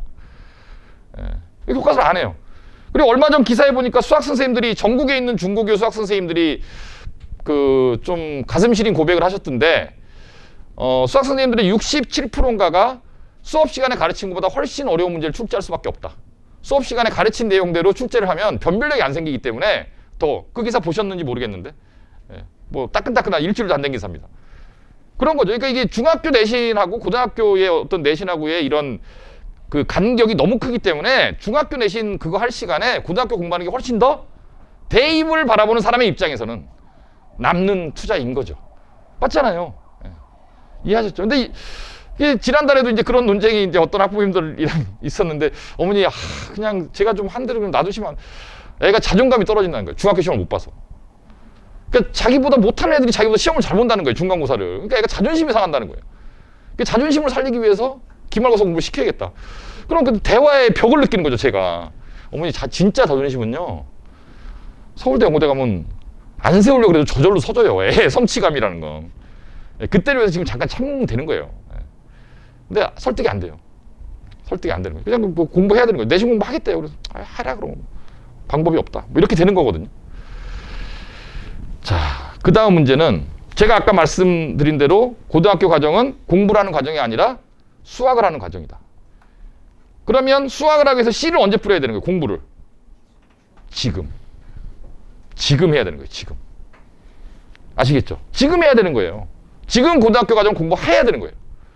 이게 선행학습이 뭐 옳다 그르다 이런 논쟁은 아무 의미 없는 논쟁이에요. 왜 의미가 없죠? 선행학습은 무슨 선행학습 금지법도 있는 나라잖아요. 우리나라. 그죠? 이상한 나라. 뭐 어떻게 선행학습을 금지하죠? 머릿속에 칩을 심어놔서 고등학교 과정이 딱 들어오면 삐익 하고 울리나? 아니 이런 학문을 하는데 중학교 게 따로 있고 고등학교 게 따로 있나요? 가르치다가 깊게 들어가면 고등학교 거고 그런 거지. 그런 거잖아요. 중학교 애들도 다 수능 영어를 하는 세상에 중학교 아이들이 고등학교 교육과정을 다 공부하고 있는 세상에 그게 옳다라고 말씀드리는 게 아니라 선행을 모든 아이들이 다 해갖고 오고 어떤 고등학교를 가든지 간에 한 15%에서 20% 아이들은 이미 수상수화를 3번에서 5번 정도 한 애들이에요. 근데 우리 아이가 안 하고 들어간다? 걔네들은 어떻게 이겨? 그럼 1학년 1학기 때 일단 내신이 안 나와. 그럼 제가 아까 말씀드렸잖아요. 그럼 정시 고민해야 돼. 그럼 정시 고민하는데 학교에서 뭐 전부 다 학생부 그 전형을 학교에서 다 하라라고 얘기를 하기 때문에 이 아이는 학생부 전형 안 할 수가 없어. 학교가 압박을 하니까. 뭐 수행평가 내야지 뭐 해야지 활동해야지 뭐 해야 되잖아요. 그러면 얘는 수능 공부할 시간이 또 없어. 그러면 얘는 어떻게 대학을 가요 그러면? 정말 무책임한 거예요. 지금 우리나라 입시 구조는 딱 제가 지금 짧게 말씀드린 거 안에 다 있는 거예요. 다. 1학년 때부터 내신이 1점대가 나오면 가는 거고 안 나오면 2등급 때 3등급 때가 나오면 결정을 해야 된다. 안 좋은 대학을 보낼 거냐? 정시준비 시킬 거냐? 그런데 정시준비 시킬 거면 학교에서는 시간을 이 아이한테 내주는 게 아니라 오히려 뺏어간다. 학교는 좀 아직도 좀 억압적 구조잖아요. 학교 시키는 거 안 하기도 어렵잖아요, 사실. 이게 지금 우리나라 입시의 가장 큰 모순이에요. 그래서 이런 딜레마에 안 빠지려면 지금 중학교 내신을 공부하는 게 아니라 중학교 교육과정을 하는 게 아니라 아이들이 고등학교 공부를 해야 된다. 그럴 수밖에 없다. 안 그러면 못 간다. 좀 더 본질적인 문제가 있죠. 과연 대학을 꼭 가야 되는 것인가? 아니, 저는 그렇게 생각해요. 대학을 꼭 가야 되는 것인가? 자, 좋은 대학 나오면 인생이 행복한가요? 그렇지 않습니다. 좋은 대학 나오면 성공이 보장되나요? 그렇지 않아요. 저도 제가 난강고등학교 13회 졸업생인데, 신림동에 난강고등학교. 제가 그 동기회장이에요. 저희 동기회가 있거든요. 제가 고등학교 동문회 활동을 아주 많이 합니다. 동기회도 하고, 난강고등학교 총동문 산악회도 하고, 총동문회도 하고, 장학회도 하고, 난강고등학교 관악동장 모임도 나가고, 예, 그냥 뭐 형 동생들 뭐 이렇게 동문회 활동하는 거죠. 그러니까 이제 그 친구들을 많이 만나잖아요. 친구들 많이 만나면 경제적으로 성공도 하고 행복하고 이렇게 다 눈에 보이잖아요, 아이들이. 근데 뭐 서울대 나왔다고 그 잘 되고 돈 많이 벌고 행복한 게 아니에요, 절대. 다 아시잖아요, 이미. 그렇죠. 지금 행복하시죠? 서울대 나오셨어요? 그런 게 사람의 행복을 결정. 그러니까 대학을 과연 보내는 게 맞냐? 여기서부터 본질적인 고민을 해야 되는데 결정을 하셨으면 그래도 대학을 보내야지. 제가 애들한테 설명할 때 뭐라고 얘기했냐면 대학을 가는 의미는 두 가지다. 첫 번째, 내가 선택권을 가질 수 있다. 네가 컴퓨터공학을 전공을 해서 대학을 졸업하고 네이버에, 카카오에, 구글에, 페이스북에 원서를 다 냈는데 다 합격했으면 네가 회사를 고를 수 있다. 그리고 그 회사 경력을 써서 창업도 할 수 있고 원서를 다 냈는데 다 떨어지면 너한테 선택권이 없다. 그러면 그 다음 회사로 그 다음에 점점 낮아지겠죠. 그래도 다 떨어진다. 그러면 너는 네가 선택해서 어떤 직업을 가지고 회사를 선택하는 게 아니라 취업을 하는 게 아니라 너의 선택과 관련 없이 붙는 데를 그냥 갈 수밖에 없다. 맞잖아요. 예. 선택권을 가지려면 투자를 해라. 너의 젊음을. 너의 중등 시절을 나중에 네 인생에 선택권을 가지고 싶다면 지금 투자를 해라. 예. 투자할 용의가 없으면 선택권은 없다. 그러면 기능적인 일을 하든가. 그러면서 제가 이제 편의점 알바하는 대학생들 많이 하잖아요. 걔네들은 굉장히 기능적이잖아요. 어서 오세요. 바코드 찍고 얼마예요? 이거는 대학 안 가도 된다. 대학은 그런 걸 가르치는 것이 아니라 전문 지식을 가르치는 거죠. 전문 지식. 아무나 약국을 개업할 수 없잖아요. 그죠? 약학을 배워야 되잖아요. 그리고 국가에서 그 보는 약사고시를 통과해야 되잖아요. 그렇잖아요. 전문 지식을 배우는 거예요, 대학은. 근데 전문 지식을 대학이 독점하고 있는 거죠. 대학 아니면 못 배우잖아요, 전문 지식을. 그러니까 그걸 선택권을 가지기 위해서 전문 지식을 배우기 위해서 대학을 가는 거다. 선택은 니네들이 하는 거다. 근데 이제 이도저도 아닌 게 가장 큰 문제인데 이도저도 아닌 게 가장 이게 무슨 뜻이냐? 부모님들이 그 학생을 바라보면서 애가 너무 안 됐어요. 안 돼 보여요. 아직 중학생인데 매일 공부를 그렇게 해야 되나요? 아직 중학생인데 주말에도 공부를 해야 되나요? 그건 부모님의 선택입니다. 학생과의 합의에 의한 부모님의 선택이고, 다만 저는 꼭 대학을 가는 것이 이제 성공의 그 유일한 방법은 아니다라고 생각하는 사람이지만 대학을 가기를 원한다면 그때부터는 제가 할 일이 생기는 거죠. 그렇죠? 안 가면 뭐 할 수 없는 거고, 가겠다 그러면 제가 이제 할 일이 생기는 건데 대학을 간다라는 건 그렇게 쉬운 일이 아니다. 그리고 아까 우리가 이제 심리적 제가 마지노선이라고 농담견, 진담견 이 정도는 보내야 그래도 내가 좀 마음이 좀 놓인다. 그 정도 대학을 보내고 싶어 하신다면 결정을 해야 돼요. 지금 더 이상 미루시면 안 돼요. 나중에 이도저도 아닌 상태가 된다니까요. 제일 많이 보는 거죠. 자, 그러면 중학교 이런 그 과정에 갖고 있는 그런 모순점, 교과 과정의 모순점, 어떤 획일적인 그런 과정, 너무 쉬운 교과서, 그다음에 시험 난이도의 차이, 자, 그런 것들을 고민한다면 우리가 대학을 가기 위해서 중학교 때 뭘 해야 되느냐. 일단 기반 능력을 쌓는 게 제일 중요하다. 이게 말이 되게 어렵죠? 기반 능력. 이게 무슨 뜻이냐면 제일 중요한 건, 공부를 할 때 제일 중요한 건 당연히 문해력이에요. 당연히. 영어로 리터러시라고 하죠. 이게 무슨 뜻이냐. 아이들이 이게 그 공부를 하는 과정이 둘 중 하나, 정보가 들어오는 과정이 두 가지잖아요. 귀로 들어오거나 눈으로 들어오는 거죠. 읽기와 듣기죠. 그럼 우리나라 말로 이제 어른들이 너는 왜 이렇게 애가 말귀를 못 알아먹니? 이런 얘기 하잖아요. 말귀가 트여야 돼, 말귀가. 제가 이렇게 막 설명을 하면, 지금 뭐 설명회를 하고 있으니까 좀 쉽게 얘기를 하지만 제가 수업을 한다 그러면 막 여러 가지 이야기를 할 거잖아요. 제가 이제 방학 때 아이들 독서 수업을 하려고 그러는데, 아이들 독서 수업을 이제 뭐 예를 들면 처음에 이제 뭐부터 할 거냐 하면 뭐 저기부터 시작할 거예요. 뭐 그 근대사회의 성립, 프랑스 혁명 얘기도 할 거고, 영국 혁명 얘기, 미국 혁명 얘기도 할 거고, 민주주의라는 이데올로기가 어떻게 만들어졌고, 자본주의가 어떻게 만들어졌고, 이런 이야기를 아이들이랑 할 거거든요. 예, 책을 다 정해놨는데. 그러면 이제 그런 수업을 한다 그러면 제가 막 그런 그 예를 들면 뭐 구체제 모순 때문에 프랑스 혁명이 일어나고, 자, 왕정이라는 구조가 가질 수밖에 없는 자체적 모순이 있기 때문에 민중은 봉기하는 거고, 막 이런 얘기를 한단 말이에요. 그러면 애들이 눈만 깜빡깜빡 도대체 저 사람 무슨 얘기를 하는 거지 지금? 말귀를 못 알아먹는 거예요. 글도 마찬가지죠. 고등학교 가면 제일 그 아이들이 허걱하게 되는 게 사실은 국어거든요. 예, 수능 국어를 딱 보면 이게 그 집에 가셔서 오늘 네이버 창에다가 수능 국어 기출, 이게 비포지예요.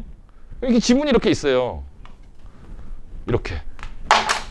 그 다음에 여기서부터 이렇게 문제가 시작돼요. 22번, 23번, 24번, 뭐 이렇게 문제가 시작돼. B4의 4분의 3이 지문이에요. A4지도 근데 B4지에. 그럼 이게 애들이 읽어요. 가, 나, 막 읽겠죠? 막 읽는데 한 다쯤 읽다 보면 가에 나왔던 말이 기억이 안 나요. 무슨 말인지도 모르고. 무슨 말인지 모르는 걸 계속 읽다 보면 더 모르죠. 그래서 근데 이걸 다 읽고 문제를 어떻게 풀어요? 문제 풀려면 또 읽어야 돼. 그러니까 시간이 모자라지. 그러니까 국어 점수가 안 나와요. 안 나와요. 그래서 국어 점수 인생 점수라고 그러잖아요.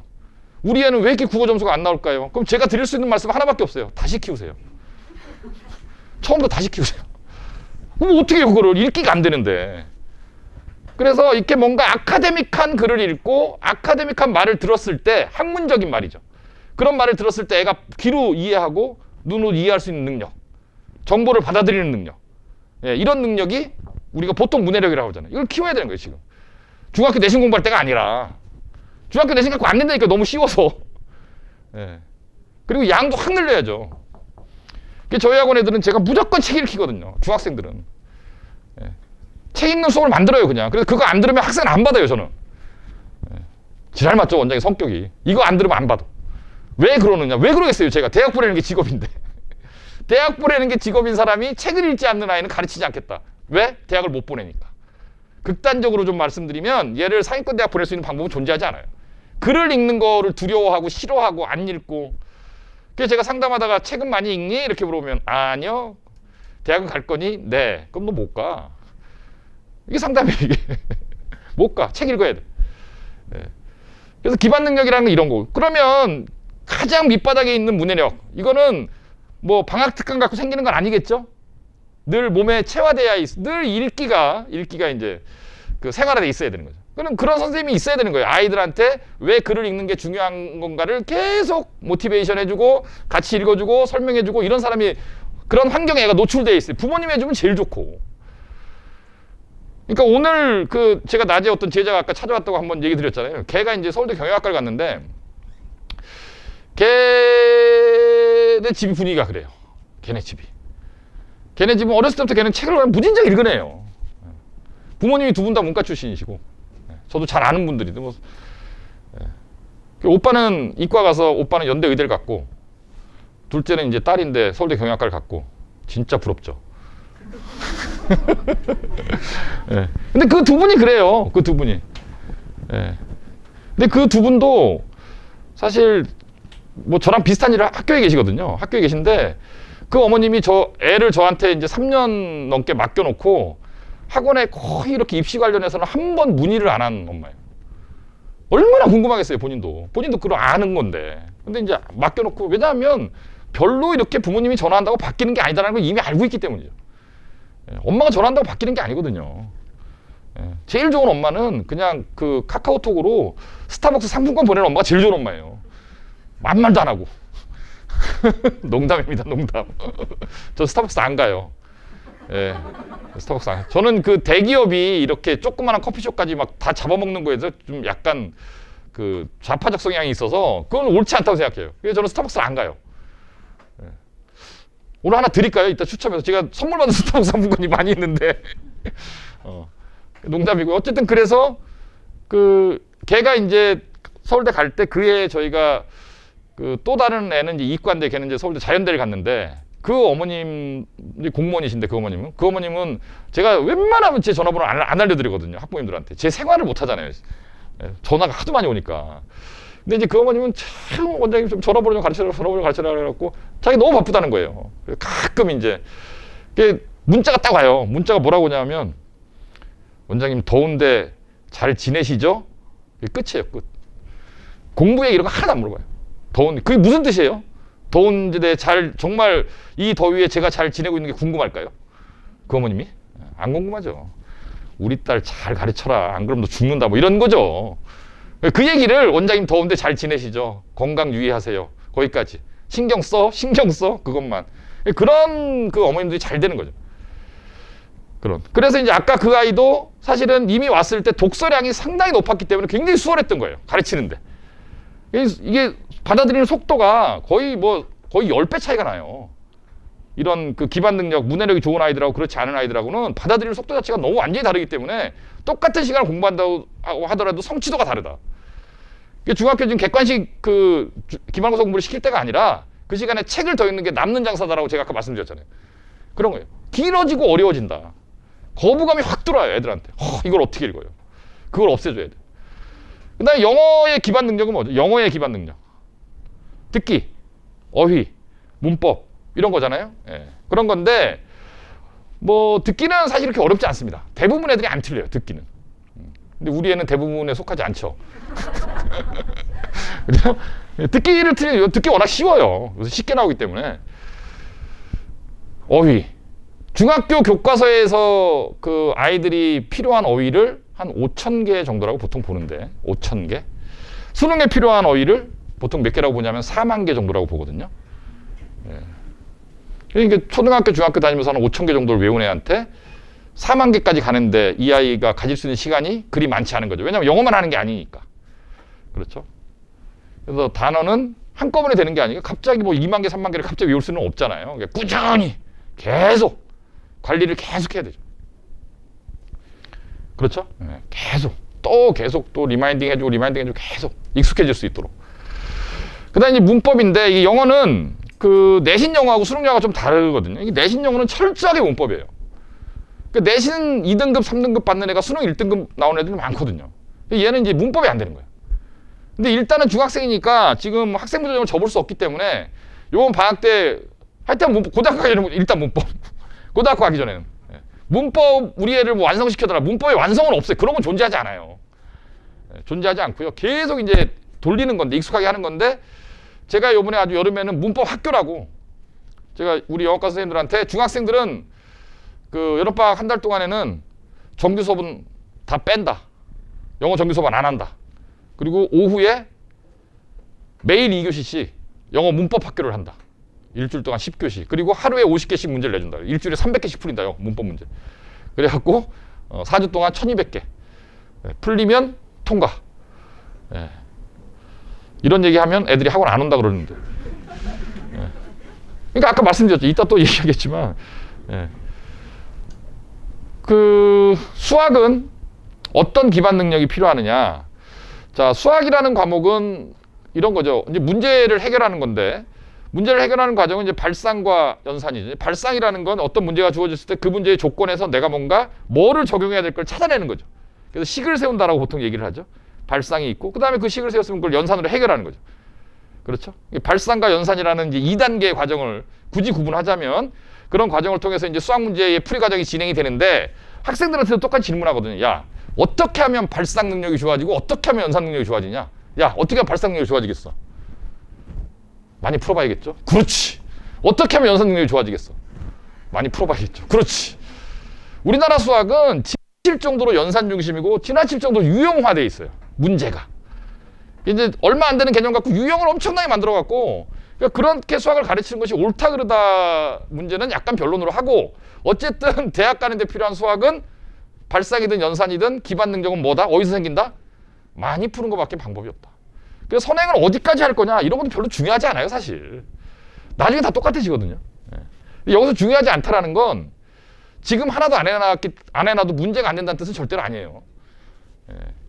저희 학원에 제일 느린 애들이 정말 제일 느린 애들이 수학해요. 지금 현재 중학생들. 제일 느린 애들이. 제일 빠른 애들은 이번 여름방학 때 수투 들어가요. 수원 두세 바퀴 했죠 지금. 이번 여름방학 때 수투 들어가고 고등학교 들어가기 전에 수투 한 두세 바퀴 하고 들어가죠. 수상 4-5번, 수화 4-5번, 수원 한 서너 번, 수투 한 두세 번 하고 고등학교 들어가는 거예요. 근데 이제 어디까지 했다가 중요한 게 아니라 몇 문제를 풀었다가 중요한 거고 거기까지는 해야죠. 거기까지는 해야지 최상위권이 되는 거거든요. 가장 그게 뭐 굉장히 빠른 게 아니에요. 굉장히 빠른 게 아니라 평균이에요. 평균. 보통 거기까지 해요. 애들이. 잘하는 애들은. 한 학교에 한 15%에서 20% 애들은 거기까지 하고 들어오는 애들이에요. 걔네들이 1등급, 2등급이에요. 그러니까 수상화를 그냥 구경을 했으나 잘 모른다. 그런 애들은 들어가면 맥시멈으로 받을 수 있는 등급이 3등급이에요. 걔네들은 3 출발해요. 아니면 4, 5고. 그러니까 선행을 해야 된다, 안 해야 된다 이런 논쟁 자체 의미가 없다는 거 아시겠죠? 왜 다른 애들 다 해갖고 니까 안 하고 가면 나만 바보 되는데. 그렇게 되는 거예요 지금. 굉장히 왜곡된 구조입니다. 모순된 구조고. 그러나 방법이 없다. 그래서 수학, 과학도 마찬가지. 과학적 사고력이라는 걸 길러야 되는데 과학도 뭐 물리원을 했느냐 화학원을 했느냐 이런 거 안 중요해요. 그런 건 다 하면 돼요. 그냥. 저희 학원에 와서 하면 되고요. 아이가 일단 현상을 바라볼 때 과학적으로 바라보는 시각이 있느냐 없느냐. 이런 게 중요한데 좋은 수업을 많이 들어야 돼. 좋은 수업을. 근데 이제 중학교 학원들 제가 뭐 싸잡아 비난하는 건 아닌데 이게 어쩔 수 없이 학원과 학부모와의 관계 속에서 이런 쇼잉이 필요하거든요. 그 학원에서 이제 뭐라고 얘기하냐면 얘를 갖다가 뭐 수원까지 했어요. 얘를 갖다가 뭐 물리원 한번 했어요. 뭐 이런 게 필요하잖아요. 부모님한테 어필할 수 있는 게. 요번에 뭐 저희가 뭐 중학교 애들 대상으로 뭐 무슨 특목고 과정을 만드는데 거기서 물리, 화학, 생명과학을 다 가르쳐요. 가르치는 게 중요한 게 아니라 누가 어떻게 가르쳐서 그 아이한테 어떤 능력을 만들어 줬느냐 이게 중요한 거죠. 그러니까 좋은 선생님이 필요해요. 수학과학은 특히. 굉장히 좋은 선생님들이 필요하죠. 그런 걸 길러내줄 수 있는 선생님. 예, 그렇게 배워야 되는 거죠.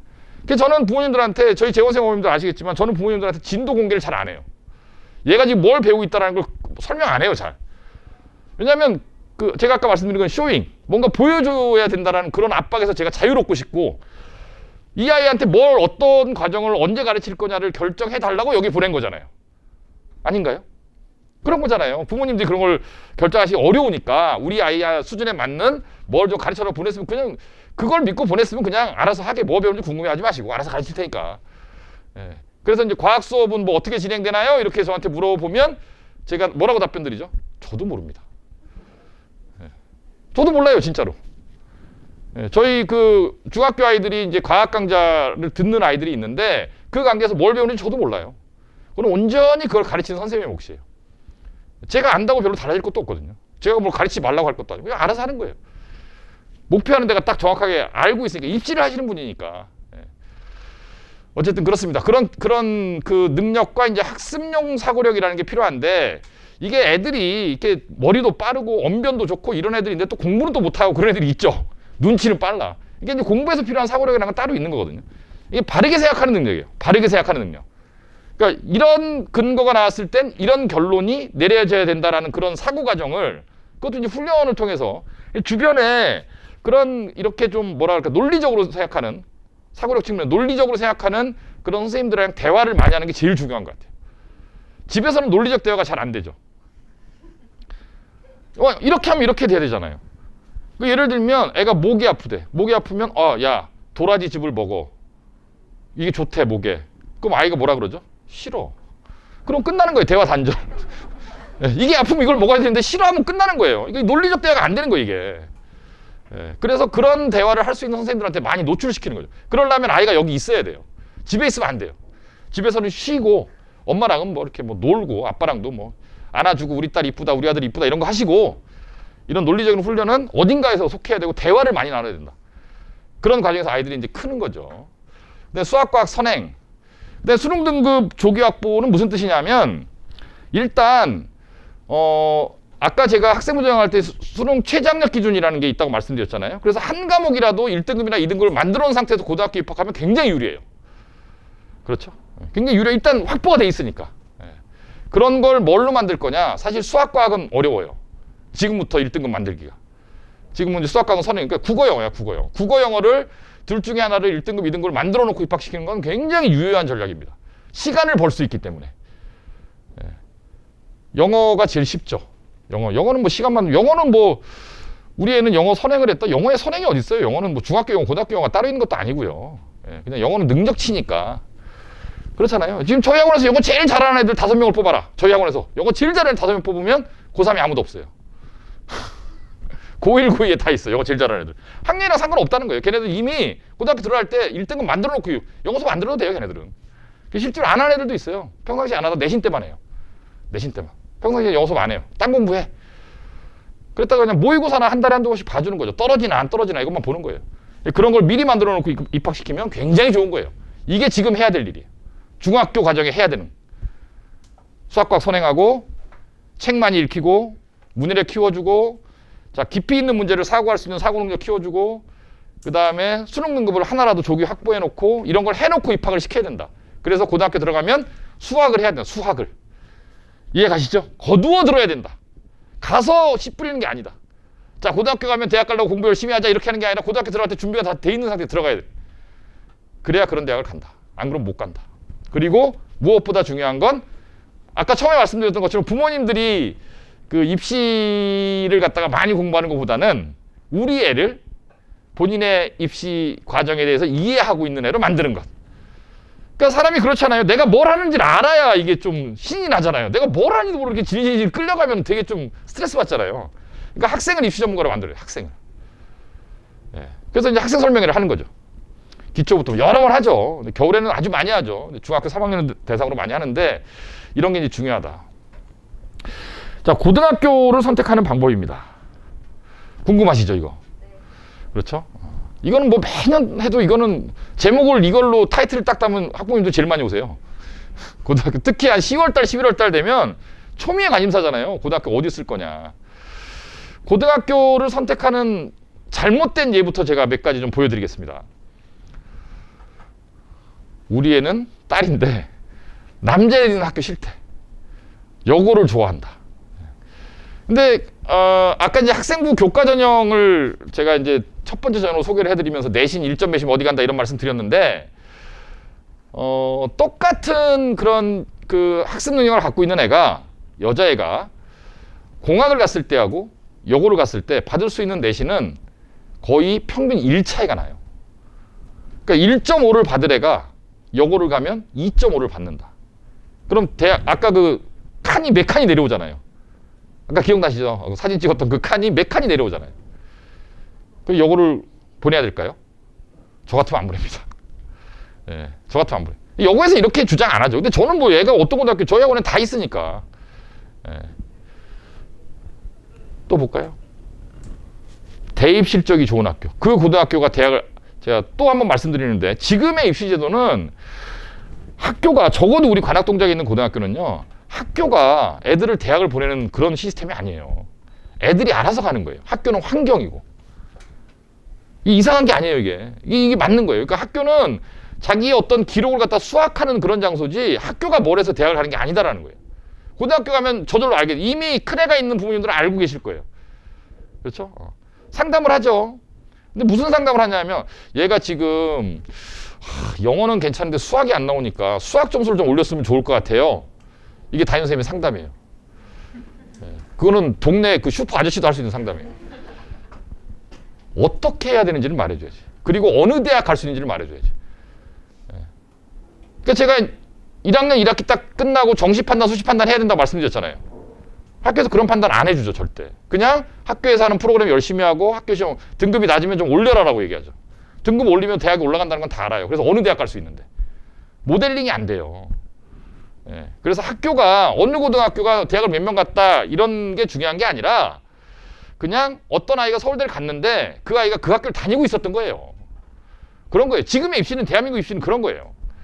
예. 그래서 좋은 고등학교라는 것이 대학을 많이 합격시킨 고등학교 좋은 고등학교가 아니다. 우리 아이가 그러니까 그 학교가 서울대를 10명 보내면 뭐예요? 우리 애가 못 가면 아무 의미 없는 거지. 그런 거잖아요. 예. 남학생들이 수학과학을 잘해서 여학생들이 공학을 가면 안 된다? 아니요. 수학과학도요. 수능 수학과학은 남자애들이 잘할지 몰라도 내신 수학과학은 여자애들이 더 잘해요. 예. 그래서 여학생들은 남자애들이 필요합니다. 예. 남자애들이 필요해요. 남학생들은 여학생들로부터 벗어나야 돼요. 도망가야 돼요. 필사적으로. 예. 그래서 저희 관내에 이제 고등학교가 남고가 난강고, 성보고, 성남고 이런 고등학교들이 있는데 그런 고등학교들은 경쟁률이 다 높아요. 다. 왜냐하면 이 사실을 저만 아는 건 아닐 거잖아요. 그렇죠? 제가 말씀드린 다 알게 됐잖아요. 그러면은 오늘 오신 뭐 30명 넘는 학부모님들이 이제 나가서 쫙 얘기하고 다니면 내일쯤이면은 300명 알 거고 한 두 달에 3,000명쯤 알게 될 거잖아요. 다 이렇게 알게 되는 거예요. 여고는 맨날 미달이죠. 여고는 맨날 미달이죠. 당연히. 이걸 저만 아는 게 아니니까. 여고를 지원을 안 하니까. 그렇죠? 네. 아까 제가 말씀드린 우리 아이는 분위기를 많이 타서 그러니까 옆에 애들이 공부를 열심히 하면 우리 애도 열심히 하는데 옆에 애들이 놀면 우리 애는 안 한다. 그래서 좀 빡센 고등학교를 가야 된다. 근데 아까 제가 말씀드렸던 것 그런 애들은 어차피 대학 못 갑니다. 그렇게 뭐 이렇게 분위기 따라서 뭐 이렇게 왔다 갔다 하는 애들이 같이 경쟁할 수 있는 그런 판이 아니에요, 여기는. 그렇게 쉽지 않아요. 근데 딱 애가 본인 심지가 딱 있어야 돼요. 내가 대학을 한번 가보겠다. 마음을 딱 먹어야 돼요. 그리고 이제 부모님하고의 어떤 이런 그 소통의 어떤 메커니즘이 그래 엄마 아빠가 한번 밀어줄 테니까 네가 한번 해봐. 이런 식으로 그리고 격려해주고 힘들어도 안타깝지만 그래 좀만 더 고생해라 막 이런 풀어주고 땡겨주고 밀어주고 이런 구조가 만들어져야 되고 애는 아주 그 마음속에 딱 그 결심이 서 있어야 돼요. 그런 애들끼리 경쟁해서 가는 거예요. 분위기 따라서 뭐 공부하고 이런 건 아니에요. 그렇다. 그래서 선택의 기준은 딱 하나다. 고등학교 선택의 기준은 어느 고등학교를 가면 우리 애가 교과전형, 종합전형을 할 수 있을까? 아니면 교과전형, 종합전형 할 건데 어느 고등학교 유리할까? 이런 거죠. 교과전형하고 종합전형은 살짝 다르거든요. 성향이. 교과는 사실 거의 내신만 보는 거고 종합이라는 건 거기에 여러 가지 활동이 들어가는 거기 때문에 아이들 성향에 따라서 조금 달라지죠. 처음부터 정시를 할 거다. 그럼 아무 고등학교나 가도 돼요. 처음부터 정시를 할 거면 어떤 고등학교가 좋은 고등학교인가요? 빨리 끝나는 학교. 이 근처에도 많아요. 3시 반이면 끝나요, 학교가. 아주 좋은 학교죠. 3시 반에 끝나면 자기 공부할 시간이 많잖아요. 수행평가 적고. 그런 학교 좋은 고등학교예요. 학교가 정시를 하는 게, 정시는 어떤 애들, 수능은 어떤 애들이 잘하는 거냐면 공부를 많이 하는 애들이 잘하는 거예요. 어떤 고등학교를 가면 정시가 유리한 그런 게 아니라 애가 공부를 많이 하면 되는 거예요. 서울대 연고대를 정시로 간다는 거는 거의 재수할 생각을 해야 되는 거예요. 그래서 제가 상담하다 보면 이런 경우가 많거든요. 이렇게 나중에 뭐 하고 싶어 하는 일 있나요? 애가 중학교 때 공부를 좀 하는 거죠. 어머니. 우리 애는 약대를 한번 보냈으면. 네, 굉장히 바람직한 생각 갖고 계시네요.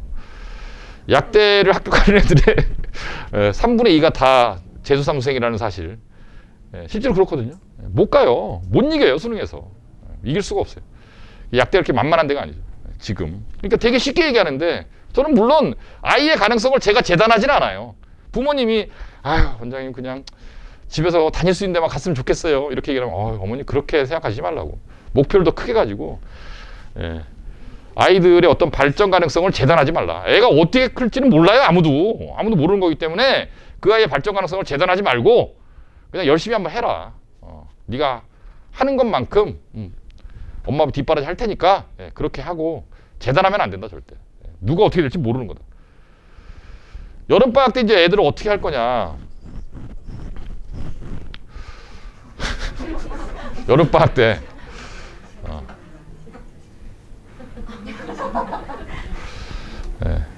아이들한테 이 얘기를 해야죠. 공부를 많이 할 자신이 없으면 아이들이랑 얘기할 때는요 항상 녹음하세요. 이런 얘기를 할 때 전화기를 자 아들 녹음한다. 너 대학 좋은 데 가고 싶어? 아니 알았어. 나중에 엄마 아빠 저기 하지 마. 원망하지 마. 네가 분명히 얘기했어. 내가 이거 3년 있다 틀 거야. 너 고2 때 네가 분명히 얘기했어. 네가 선택하는 거야. 가지 마. 시키지 마세요. 그리고 시키지 마세요. 이게 생각해 보세요. 학원비가 한 뭐 국어, 영어, 수학, 뭐 과학 다니면 100만 원 이상 들잖아요. 그죠? 그러면 뭐 1년 한 1,500 잡고 3년이면 4,500 잡고 거의 5천만 원 돈 들어가고. 그죠? 대학교 등록금 한 학기에 한 요새 5, 600, 6, 700 하죠. 그러면 이제 8학기 다니면 또 한 5천. 그죠? 합치면 1억. 4년 동안 생활비 어쩌고저쩌고 하면 거의 1억 5천. 지금 의사결정을 하는 거잖아요. 부모님들 뭐 자동차를 구매한다. 3천만 원짜리 차를 뭘 살 것이냐. 검색 다 하고 막 어떻게든 싸게 살라고 무슨 카드 혜택이 있네. 근데 1억 5천짜리 돈 얘기해서 죄송한데 1억 5천만 원이 들어가는 이런 큰 의사결정을 하는데 이거를 그냥 밀려서 안 할 수 없으니까 그래도 대학 가야 되니까 이 정도 갖고 의사결정하면 안 돼요. 저도 부모지만 저는 어떤 생각을 갖고 있느냐. 의미 있는 대학을 갈 거면 투자한다. 의미 있는 대학을 못 갈 거면 다른 진로를 찾아준다. 저는 그렇게 생각합니다. 우리나라의 대학이 150개가 넘어요. 굉장히 많은 대학이 있는데 대학 이름 100개 이상 되는 학부모님이 있으면 스타벅스 상품권 100개 절대 못 돼요. 부모님들. 그 얘기는 이름 모르는 대학이 굉장히 많다는 거죠. 근데 그런 대학은 정원도 못 채우죠 요새. 그리고 나와도 취업도 안 되죠. 우리나라 뭐 이미 그런 지 오래됐어요. 그러면 거기 가서 애들이 뭐 할까요? 뭐예요 지들끼리? 게임하죠. 게임하죠. 술 먹고 당구 치고. 그렇죠. 노래방 가고 똑같아요. 고등학교 때 노는 거라고 똑같아요. 그리고 졸업하면 뭐 하죠? 할 게 없죠. 그럼 처음부터 다시 시작하죠. 그러면 그거를 그 1억 5천이라는 돈을 저축을 해놨다가 얘가 나중에 뭔가를 하겠다 그러면 그때 이렇게 주는 게 훨씬 낫죠. 아니면 노후 자금으로 쓰시거나. 그게 낫는 거지. 그걸 왜 학원에 그 갖다 바치고 그 쓰레기통에 다 들어가는 돈인데. 그렇잖아요. 시킬 필요 없어요. 학원 보낼 필요가 없어요. 그러니까 학원을 보낸다는 건, 특히 저희 같은 학원을 보낸다는 건 마음을 먹은 거예요, 이게. 대학을 보내겠다. 그래도 어떻게 한번 되지 않을까? 그런 일은 생기지 않아요. 절대 생기지 않아요. 저도 싫어요, 그런 거는. 어떻게 하면, 그렇다고 집에 놀릴 수는 없잖아, 애가, 방학 때. 하루 종일 집에 있으면 엄마를 얼마나 들들 볶을 거야. 아버지 저기 아침 먹고 다 출근을 했는데 10시쯤 일어나서 엄마 밥. 그래갖고 일어나서 이제 점심인지 아침인지 모를 밥을 먹고 또 들어가서 또 잠깐 쉬시다가, 그렇죠? 유튜브 좀 보시다가 그럴 거잖아요. 학원 뭐 4시나 5시나 간다 그러면 그때쯤, 야, 너 학원 안 가? 숙제했어? 그러면 알았어. 좀만 막 그러다가 또 아슬아슬하게 지각하다가 막 이렇게 여름방학 한 달에 갈 거잖아요. 그래갖고 무슨 좋은 대학을 갑니까? 못 가지. 그래서 공부를 많이 할 자신이 없으면 안 가면 됩니다. 아니면 안 좋은 대학 가는데 이건 별로 추천하고 싶지 않다.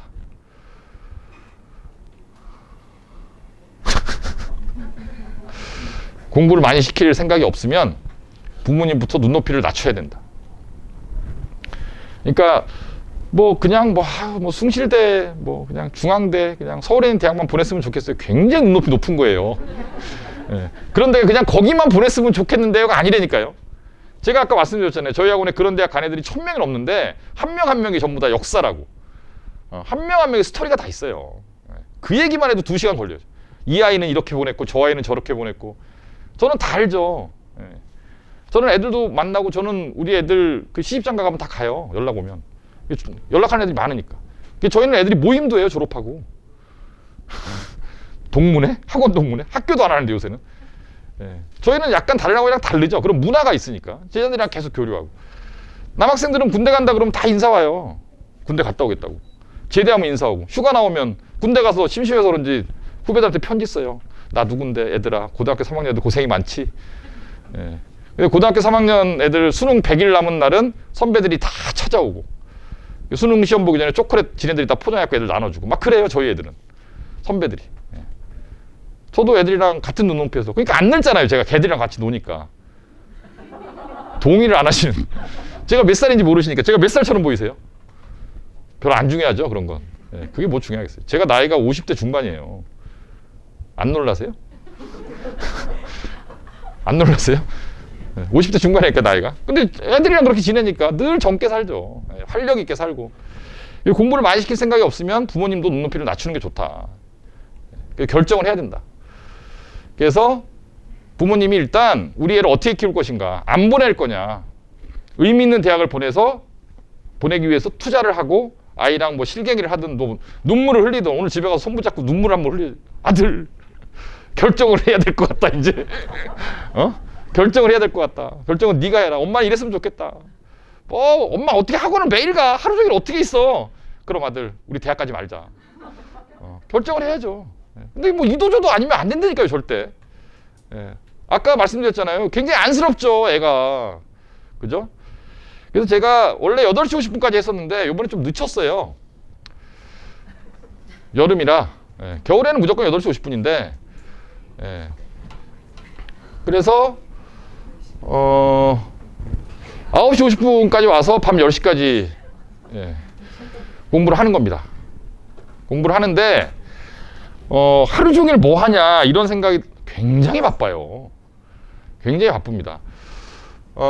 이제 심화독서라고 제가 이제 제가 이제 이런 프로그램을, 시간 얘기부터 먼저 할게요. 그래서 이제 월화수목금 그러고 토요일 날은 아침에 왔다가 일찍 가요. 저녁은 집에 가서 먹는 걸로. 일요일 날은 특별한 일이 없으면 안 부를 거고요. 특별한 일이 없으면 안 부를 거고, 이렇게 진행을 할 겁니다. 그래서 이제 국어반, 수학반은 주로 이제 저녁에, 국어, 수학, 과학 이런 건 저녁에 수업이 있을 거고요. 오전에는 이제 독서 강의를 할 겁니다. 애들이랑. 그래서 독서를 종일반에, 점심 저녁은 중학교 애들은 이게 자꾸 내보낸 문제가 생겨서 그냥 제가 식단도 제가 직접 잘라 그래요. 제가 요리를 좋아해요. 요리를 먹는 것도 좋아해서 그래서 이제 한 끼니마다 한 2가지 정도 선택권을 주려고 그래요. 그러니까 왜냐하면 아침을 먹고 애들이 12시에 바로 점심 먹으려면 배가 안 고픈 애들도 있을 거잖아요. 그래서 굉장히 소프트한 메뉴 하나, 남자애들은 그런 게 어딨어. 씹는 건 다 먹는 거지. 그래서 좀 하드한 메뉴 하나. 예, 그리고 점심은 가능하면 원내에서, 예, 원내에서 주문해서 이렇게 먹는 걸로, 저녁은 이제 나가서 저희 식당 가서 메뉴를 좀 섞어서, 예, 그렇게 진행하려고 합니다. 다른 문제 때문에 그런 건 아니고요. 오래 걸려요. 밥 먹는 시간이. 그래서 저희가 이제 세팅을, 예를 들면 저희 저녁을 저희 식당 가서 먹는다 그러면 가면 이미 다 요리가 돼 있잖아요. 가서 먹으면 되잖아요, 그냥. 근데 지들끼리 가면 일단 나가면서 3, 4 먹어 나갈 거잖아요. 나가면서 어디 갈까부터 시작되죠. 가면 또 골라야죠. 예.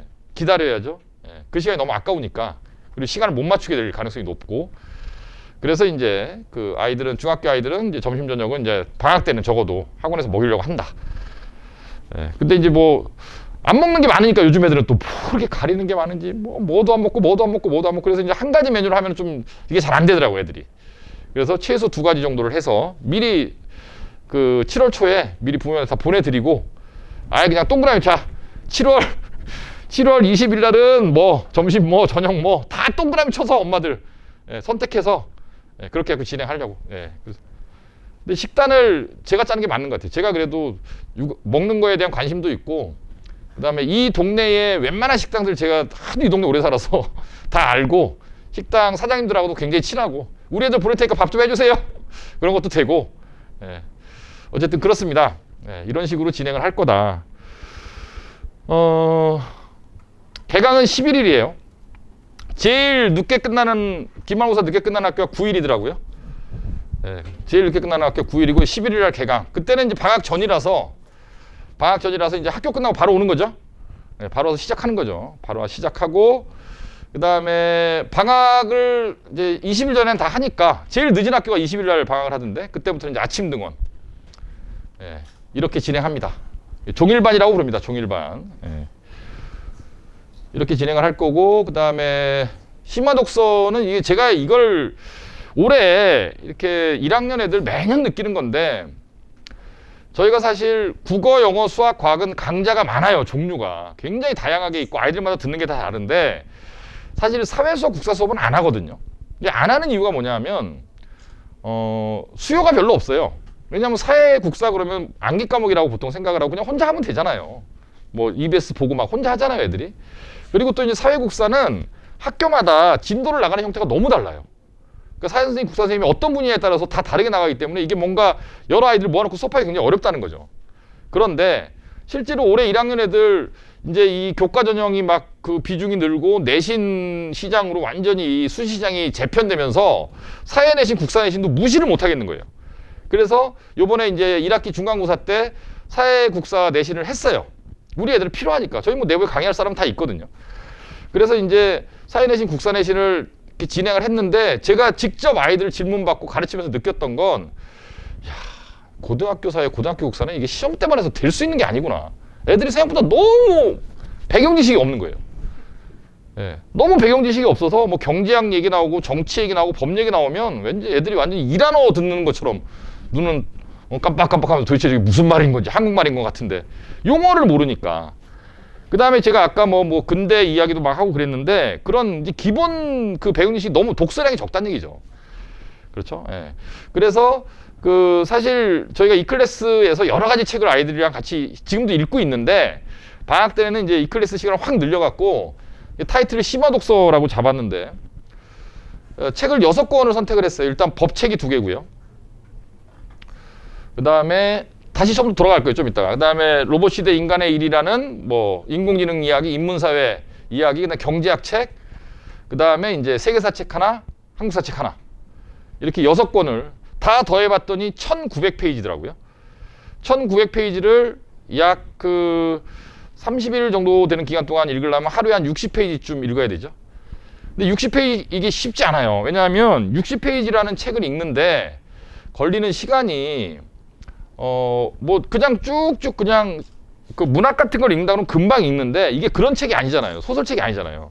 그러니까 읽는데 시간이 꽤 걸릴 거거든요. 집에서도 읽어와야 돼요. 그러니까. 근데 이거를 갖다 이제 읽었는지 안 읽었는지 일단 확인을 해야 되고, 그래서 이제 그 뭐를 할 거냐 하면 제가 아까 그 뭐 제자들 그 조교로 쓴다는 얘기했는데 제가 우리 문과 출신의 서울대 연구대 간 제자들을 불렀어요. 그래서 니네 종강하면 바로 학원으로 와. 그래서 책 한 권씩 맡기고 출제해. 이 책을 읽었는지 안 읽었는지 확인할 수 있는 문제를 출제시키는 거야 애들한테.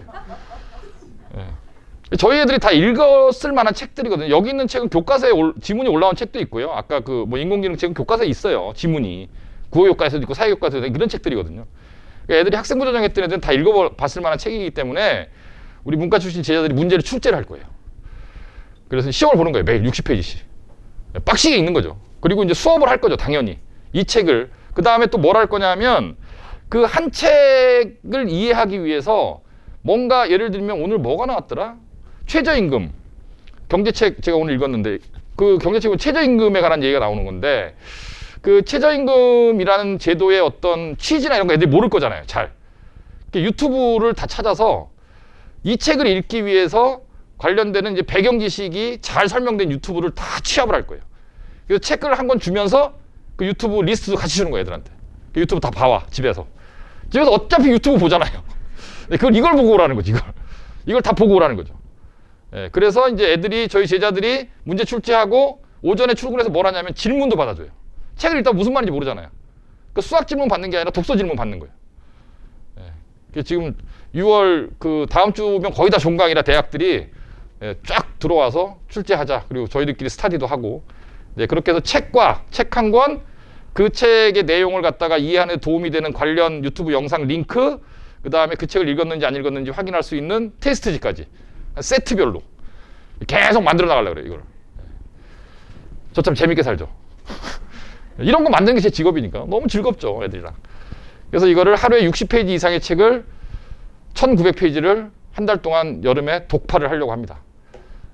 힘든 과정이 되겠지만 아이들한테는 굉장히 소중한 경험이 될 거라고 생각해요, 저는. 이 과정에서 많이 성장할 거라고 생각을 하고. 근데 이게 수업이라는 게 이거를 제가 아이들한테 설명해 주면서 뭐 책 얘기만 하는 건 아니잖아요. 대학 얘기도 하고 인생 얘기도 하고 뭐 학문 얘기, 뭐 직업 얘기, 진로 얘기 다양한 얘기를 할 거잖아요. 세상 변화는. 제가 미래학에 되게 관심이 많거든요. 미래학, 그러니까 세상이 워낙 빠르게 변하니까, 그러니까 교육을 하는 사람이기 때문에 어떤 미래 사회의 변화상이나 이런 거에 대한 그 신경을 안 쓸 수가 없어요. 애들 상담을 해주려면 제가 아는 게 있어야 되니까. 어떤 직업, 어떤 학과. 그래서 이제 그런 이야기도 이제 수업 시간에 애들이랑 많이 하겠죠. 중2, 중3 애들이랑. 이제 그렇게 진행을 하려고 하고, 영어는 제가 아까 말씀드린 문법학교를 하는데, 이게 15교시를 다 수업을 하는 건 아니에요. 이것도 역시 그 방학 동안에 이제 문법의 주요 챕터에 나오는 기본 개념을 수업은 이제 하루에 보통 한 몇 분쯤, 한 70분, 80분? 요것만 수업할 거고요. 나머지는 문제 풀고, 질문하고. 이때 또 저희 조교들이 다 들어가죠. 들어가서 영어 질문 받는 거죠. 손 들면 풀어주고, 손 들면 풀어주고, 계속. 매일매일, 그날 배운 거 그날 다 소화하고 가게. 그리고 일주일에 한 번, 월화수목금 5일 동안 영어 문법 했던 거 토요일 아침에 주간 테스트 보고. 통과 못하면 토요일 저녁에도 집에 가서 저녁 못 먹고. 학원에 저녁 또 먹어야 되고. 어떻게 오늘 공부를 안 했는데 해야지. 그렇죠? 수학은 뭐, 수준별, 진도별로 이제 반을 편성 이미 돼 있고요. 그래서 이제 아이들마다 수학반이 다 다르니까 이건 해야 되는 게 다 다른 거고, 원래 저희가 정규 수업을 8교시를 하거든요. 근데 방학 동안에는 시간이 많으니까 12교시를 할 거고요. 그 다음에 이제 기하 파트가 중2 2학기, 중3 2학기가 기하 파트인데, 이게 참 약간 좀 계륵 같은 거예요. 중학교 교육과정에 있는데, 고등학교 교육과정에 사실 그렇게 많이 안 들어가요. 그래서 이제 굉장히 깊게 공부할 필요는 없어요. 그러나 수학적인 사고를 길러내는데 어떤 도형과 관련된 이런 생각을 해본다는 것도 유의미하거든요. 그래서 많이 할 수도 없고, 그래서 여름방학 때 딱 한 번 합니다. 1년에 딱 한 번. 여름방학 때만. 중학교 기하를 한번 쫙 하는 거죠. 짧게. 그리고 뭐 문제를 막 많이 풀리거나 그런 건 아니고요. 그냥 개념적인 것들만. 그렇게 해서 이제 그 수학도 이제 15교시 정도. 그러면 하루에 하루 평균 수업이 보통 한 6교시 내지 7교시가 될 거예요. 듣는 것만. 거의 학교에 육박하는, 학교 수업 시수에 육박하는 그런 정도 수업을 하게 되겠죠. 한 달 동안. 그래서 이렇게 이제 과학도 지금 이제 프리우스라는 반이 있는데, 지금 프리우스 애들은 너무 많이 나가서 지금 새로 들어온 애들은 그 반에 거의 못 들어가는 수준이에요. 애들이 너무 많이 배워서. 그래서 이제 BS라고, 이제 BS는 이제 베이직 사이언스라고 중학교 과학에서 고등학교 과학 넘어가기 전 단계. 그런 과정을 지금부터 한 4개월 동안 진행을 할 겁니다. 매년 해왔던 건데 그 프로그램이 다 있어요. 여기 이제 쿼리도 뭐 이런 거를 그 물화생지를 갖다 골고 통합과학 이런 목차에 맞춰서 고등학교 물화생지를 이제 그 개념적인 것들을 다 이제 공부하고 가는 이제 브릿지 사이언스라고 저희가 보통 부르죠. 중학교에서 고등학교를 넘어가는 그런 과학이라 해서 베이직하다라는 의미도 있고 브릿지라는 의미도 있고 그래서 이런 커리를 갖고 이제 과학은 프리우스는 원래 프리우스 하는 아이들이 갈 거고요. 그렇게 진행이 됩니다. 국어는 이제 수능 국어를 이제 시작하죠. 여태까지 제가 국어 수업을 안 했거든요. 중학생들한테는. 안 하는 이유가 뭐냐면 이게 그 사실 글을 읽는 건데 제가 이제 문해력 얘기도 아까 잠깐 말씀드렸지만 글을 읽는다라는 거는 이게 좀 발산적 과정이 돼야 돼. 그러니까 쉽게 얘기하면 글을 읽으면서 자기 상상을 자꾸 해야죠. 생각도 하고 자기 생각도 투영하고. 그런데 이게 고등학교 수능 국어를 가르치다 보면 어떤 단점이 있냐면 글을 읽는 과정이 이렇게 발산적인 과정이 아니라 수렴적 과정이 돼요. 문제를 풀어야 되잖아요. 문제를 풀려면 요약을 해야 되잖아요. 찾아내야 되죠. 틀린 거를 찾아내고. 그러니까 이게 좀 글을 읽으면서 막 생각이 커지는 게 아니라 있는 글을 갖다 이렇게 좁혀서 객관식 문제를 풀 수 있게 요약하는 그런 능력 쪽에 포커스가 맞춰 있어서 사실은 국어는 가능하면 늦게 시작하는 게 좋은데 중3은 이제 시작해야죠. 중3 안 할 수가 없잖아요. 이제 중2는 안 해요. 중2는 수능 국어 안 할 거고 중3만 할 거예요. 중2는 여전히 책을 많이 읽히고 책을 더 많이 읽어라. 그래서 여름 전까지는 국어 수업은 안 할 거다. 중2들은 내년 여름까지는. 중3은 이제 고등학교 들어가는 게 얼마 카운팅이 시작됐으니까 이제부터 그 객관식 수능 문제를 풀기 위한 학습 과정을 해야죠. 뭐 문학 파트도 해야 되고 독서 파트도 해야 되고 뭐 화법, 문법도 해야 되고 작문도 국어도 할 게 많아요. 그래서 하나씩 천천히 시작해서 내년에 이제 고등학교 들어가기 전까지 한 바퀴는 돌고 이제 입학시킬 생각입니다. 저희가 이제 저까지 4명인데 제가 아까 처음에 말씀드린 컨설팅 팀인데 이 컨설팅이라는 게 사실 그런 거 있잖아요. 뭐 어디 가서 뭐 이렇게 뭐 하루 종일 테스트하고 그럼 이렇게 부모님들 종신보험 같은 거 들 때 보면 리포트 이렇게 나오잖아요. 책으로 나오잖아요. 재무 설계 막 나오고. 그런 거를 만들어주는 컨설팅. 저도 옛날에 그런 거 했었거든요. 제가 입시 컨설팅을 한 지 굉장히 오래됐죠. 거의 1세대예요. 컨설팅 1세대. 제가 입시를 하면서 원서 쓰는 일을 시작한 게 거의 20년 됐는데 이런 일을 하면서 야 이거는 도대체 그냥 막판에 고3 애들 해줘갖고는 되는 게 아니구나. 처음부터 중학교 때부터 뭔가 이렇게 맵을 짜서 하는 게 성공률이 높겠구나라는 생각을 하면서 입시 컨설팅이 시작했던 거죠. 그 당시에 저랑 이제 입시 이런 컨설팅 관련해서 스타디를 하던 멤버들이 있어요. 그 멤버들이 지금 뭐 무슨 대치건 어디건 주요 학원 원장들로 많이 가 있죠. 같이 스타디했던 그런 사람들. 근데 저는 이제 대치가 싫어서 이게 여담인데 저는 저희 학원에 이제 상담 오는 전화 중에서 제일 싫어하는 전화가 아우 애가 대치로 학원을 보내는데 너무 멀어서 집 가까운 데로 보내려고 그런다고. 굉장히 불쾌해요. 아주 불쾌합니다. 왜 불쾌하냐면 저는 당연히 저희 학원이 대한민국에서 제일 좋은 학원이라고 생각하거든요. 그런 정도의 프라이드와 자신감이 없으면 아이들 입시에 손을 대면 안 된다고 생각하고 제가 어떤 컨설턴트보다 대입에 대해서 공부도 많이 해야 된다고 생각하고 아이들의 케이스를 갖다 계속 이제 임상이죠.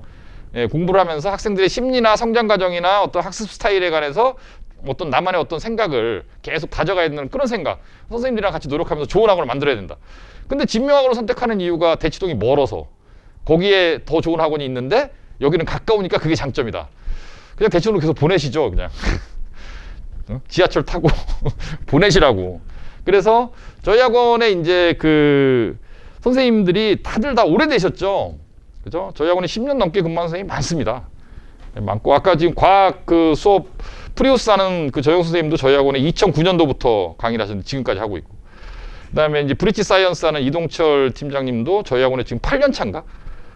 8년 차인가 9년 차인가 이렇게 돼 있고 저희 수학과 팀장도 12년 차고 뭐 그래요. 저희 학원에 많아요. 그런 선생님들이. 그래서 이런 선생님들하고 이제 컨설팅을 해나가는데 이게 컨설팅이라는 게 아까 제가 종신보험 말씀을 왜 드렸냐면 이렇게 리포트로 이렇게 마지막 결과물로 출력되는 컨설팅은 사실 받아봤자 큰 힘이 없어요.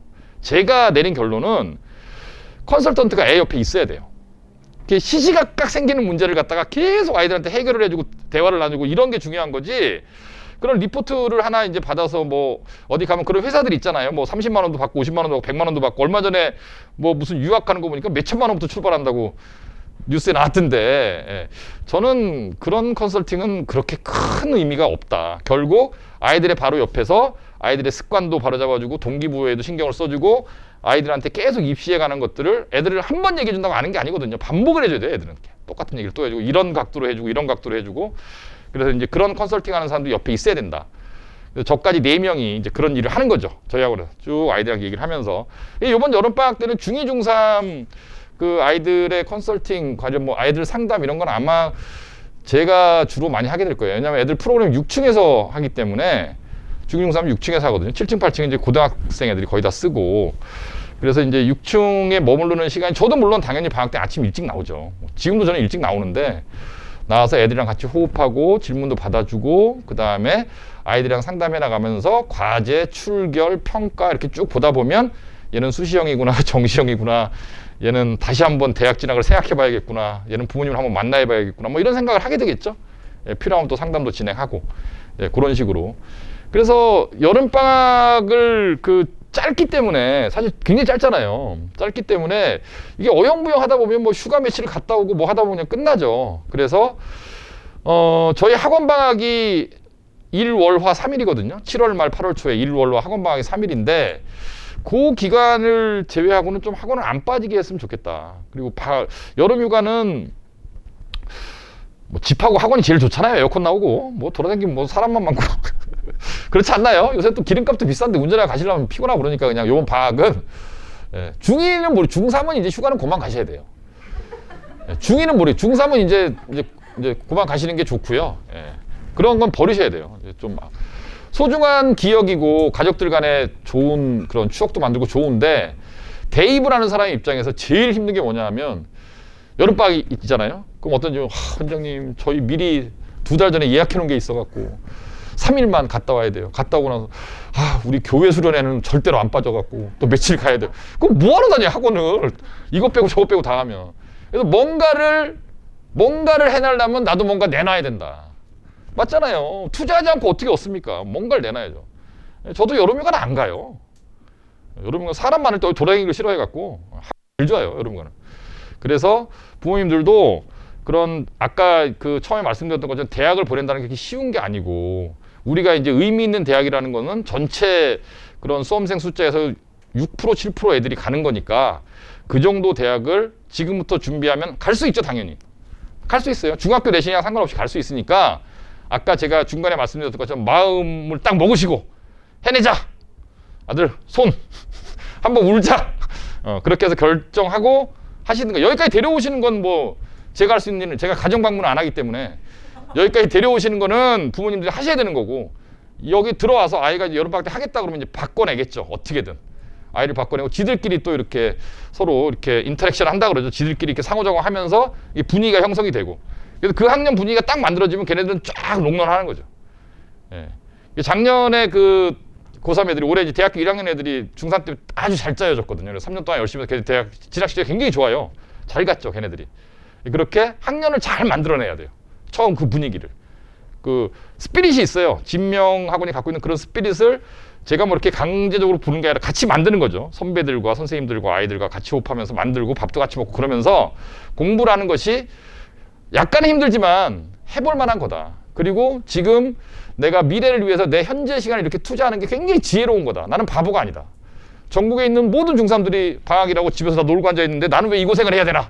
이런 생각을 하는 게 아니라 지금 내가 하고 있는 이 과정이 내 미래를 위한 굉장히 지혜로운 선택이다라는 걸 아이들한테 알게 해주고, 그 다음에 뭐 이렇게 뭐 시간으로 뭐 사관학교처럼 군대처럼 다가가는 게 아니라 독서를 갖고 하루를 출발하고 독서 이야기를 하면서 하루를 시작하고 쉬는 시간에도 책 관련 이야기를 하고. 이해 가시죠? 예, 그런 좀 뭔가 좀 아카데믹한 그런 분위기를 만들어서 아이들을 좀 바꿔내보는 기회로 짧은 기간이지만 삼았으면 좋겠다.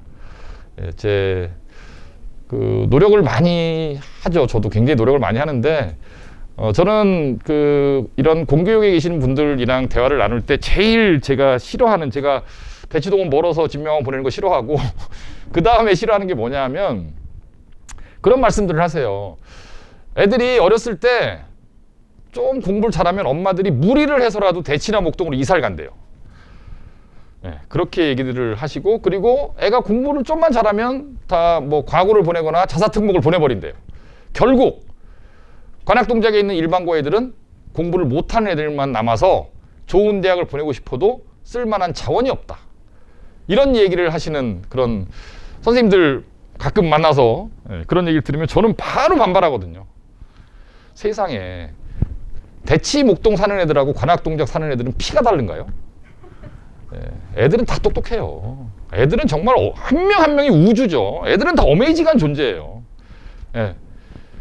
제가 저희 큰 아이가 이제 봉원중학교 나왔는데 거기 다닐 때 담임 선생님이랑 통화를 한 번 한 적이 있는데 아빠니까 굉장히 의례적인 말씀 하나 드렸어요. 아, 선생님 이렇게 참 어려운 아이 맡겨놓고 죄송합니다. 저희 애가 좀 힘든 애거든요. 자기 세계가 강하기 때문에. 그렇게 딱 말씀드렸는데 그 선생님이 아직도 기억나요. 윤리 선생님이셨는데 아버님 세상에 쉬운 아이는 없어요. 근데 그 말이 너무 이렇게 다가왔는 거예요. 저도 그 선생님은 제가 뭐 하는 사람인지 모르는 거죠. 그냥 아빠인데 전화 통화를 어떻게 하게 됐는데 정말 맞는 말이에요. 세상에 쉬운 아이는 없어요. 근데 또 한 명 한 명이 원래부터 학업 능력이 없거나 학습 능력이 없거나 떨어지는 아이도 존재하잖아요. 그 아이 마음속에 있는 에너지를 어떻게 끌어내고 그 아이가 갖고 있는 그런 정해진 제한된 시간 속에서 어떻게 공부를 하게 만들고 그런 거잖아요. 이제 그런 거를 누가 잘하느냐의 문제지 대치목동에 살면 애가 IQ가 150 이상이고 관악동작은 120 이하고 그런가요? 그런 거 아니에요, 절대. 그거는 아이들 가르치는 사람이 굉장히 무책임한 거예요. 그렇잖아요. 그런 게 어딨어요. 그렇죠? 예. 뭐 저도 이제 서울대에 나왔지만 저희 고등학교 동기들이 서울대 30명 갔거든요. 오늘 왜 이렇게 안 놀래세요? 난강고등학교에서 30명 간 서울대를 한 학년에서. 네. 네. 진짜 또 그러신다. 지금 뭐 이해를 못 하셨구나. 무슨 말인지. 근데 제가 13기인데 저희 1년 선배가 40명 갔어요. 2년 선배는 45명 갔고. 그래서 선배들이 저희들 보고 돌대가 니네 공부도 못하는 애들.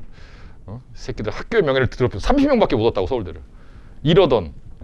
그럼 그때 저랑 같이 신림초등학교 나오고 제가 남서울중학교 나왔는데 이 신림동에서 공부해서 서울대 간 애들은 다 뭐예요, 걔네들은.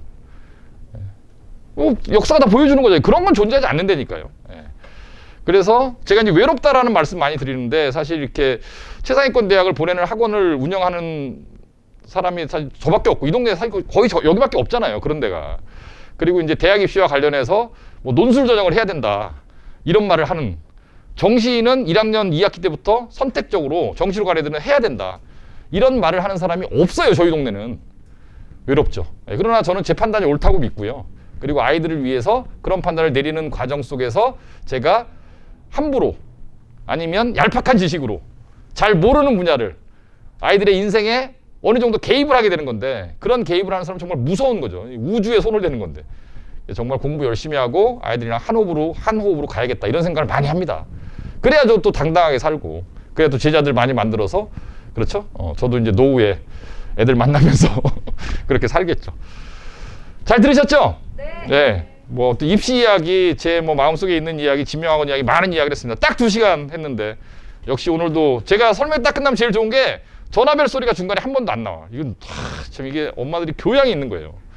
매너가 좋은 거예요, 매너가. 전화 소리도 하나도 안 나고 뭐 중간에 가시는 분 끝까지 경청해 주시고 7월 11일 날 저기 개강하기 전에 전화해서 일정들 잡으시고 그리고 뭐 사실 중학교 아이들을 다 받지는 않습니다. 다 받을 수는 없고 이렇게 뭐 그렇다고 뭐 제가 뭐 공부 잘하는 애들 받고 이런 건 아니에요. 저는 딱 태도만 봅니다. 아무것도 안 보고. 딱 태도. 누구의 태도? 학부모의 태도도 봅니다. 믿고 맡겨 주실 수 있는 어머님이냐. 이거 중요한 거죠.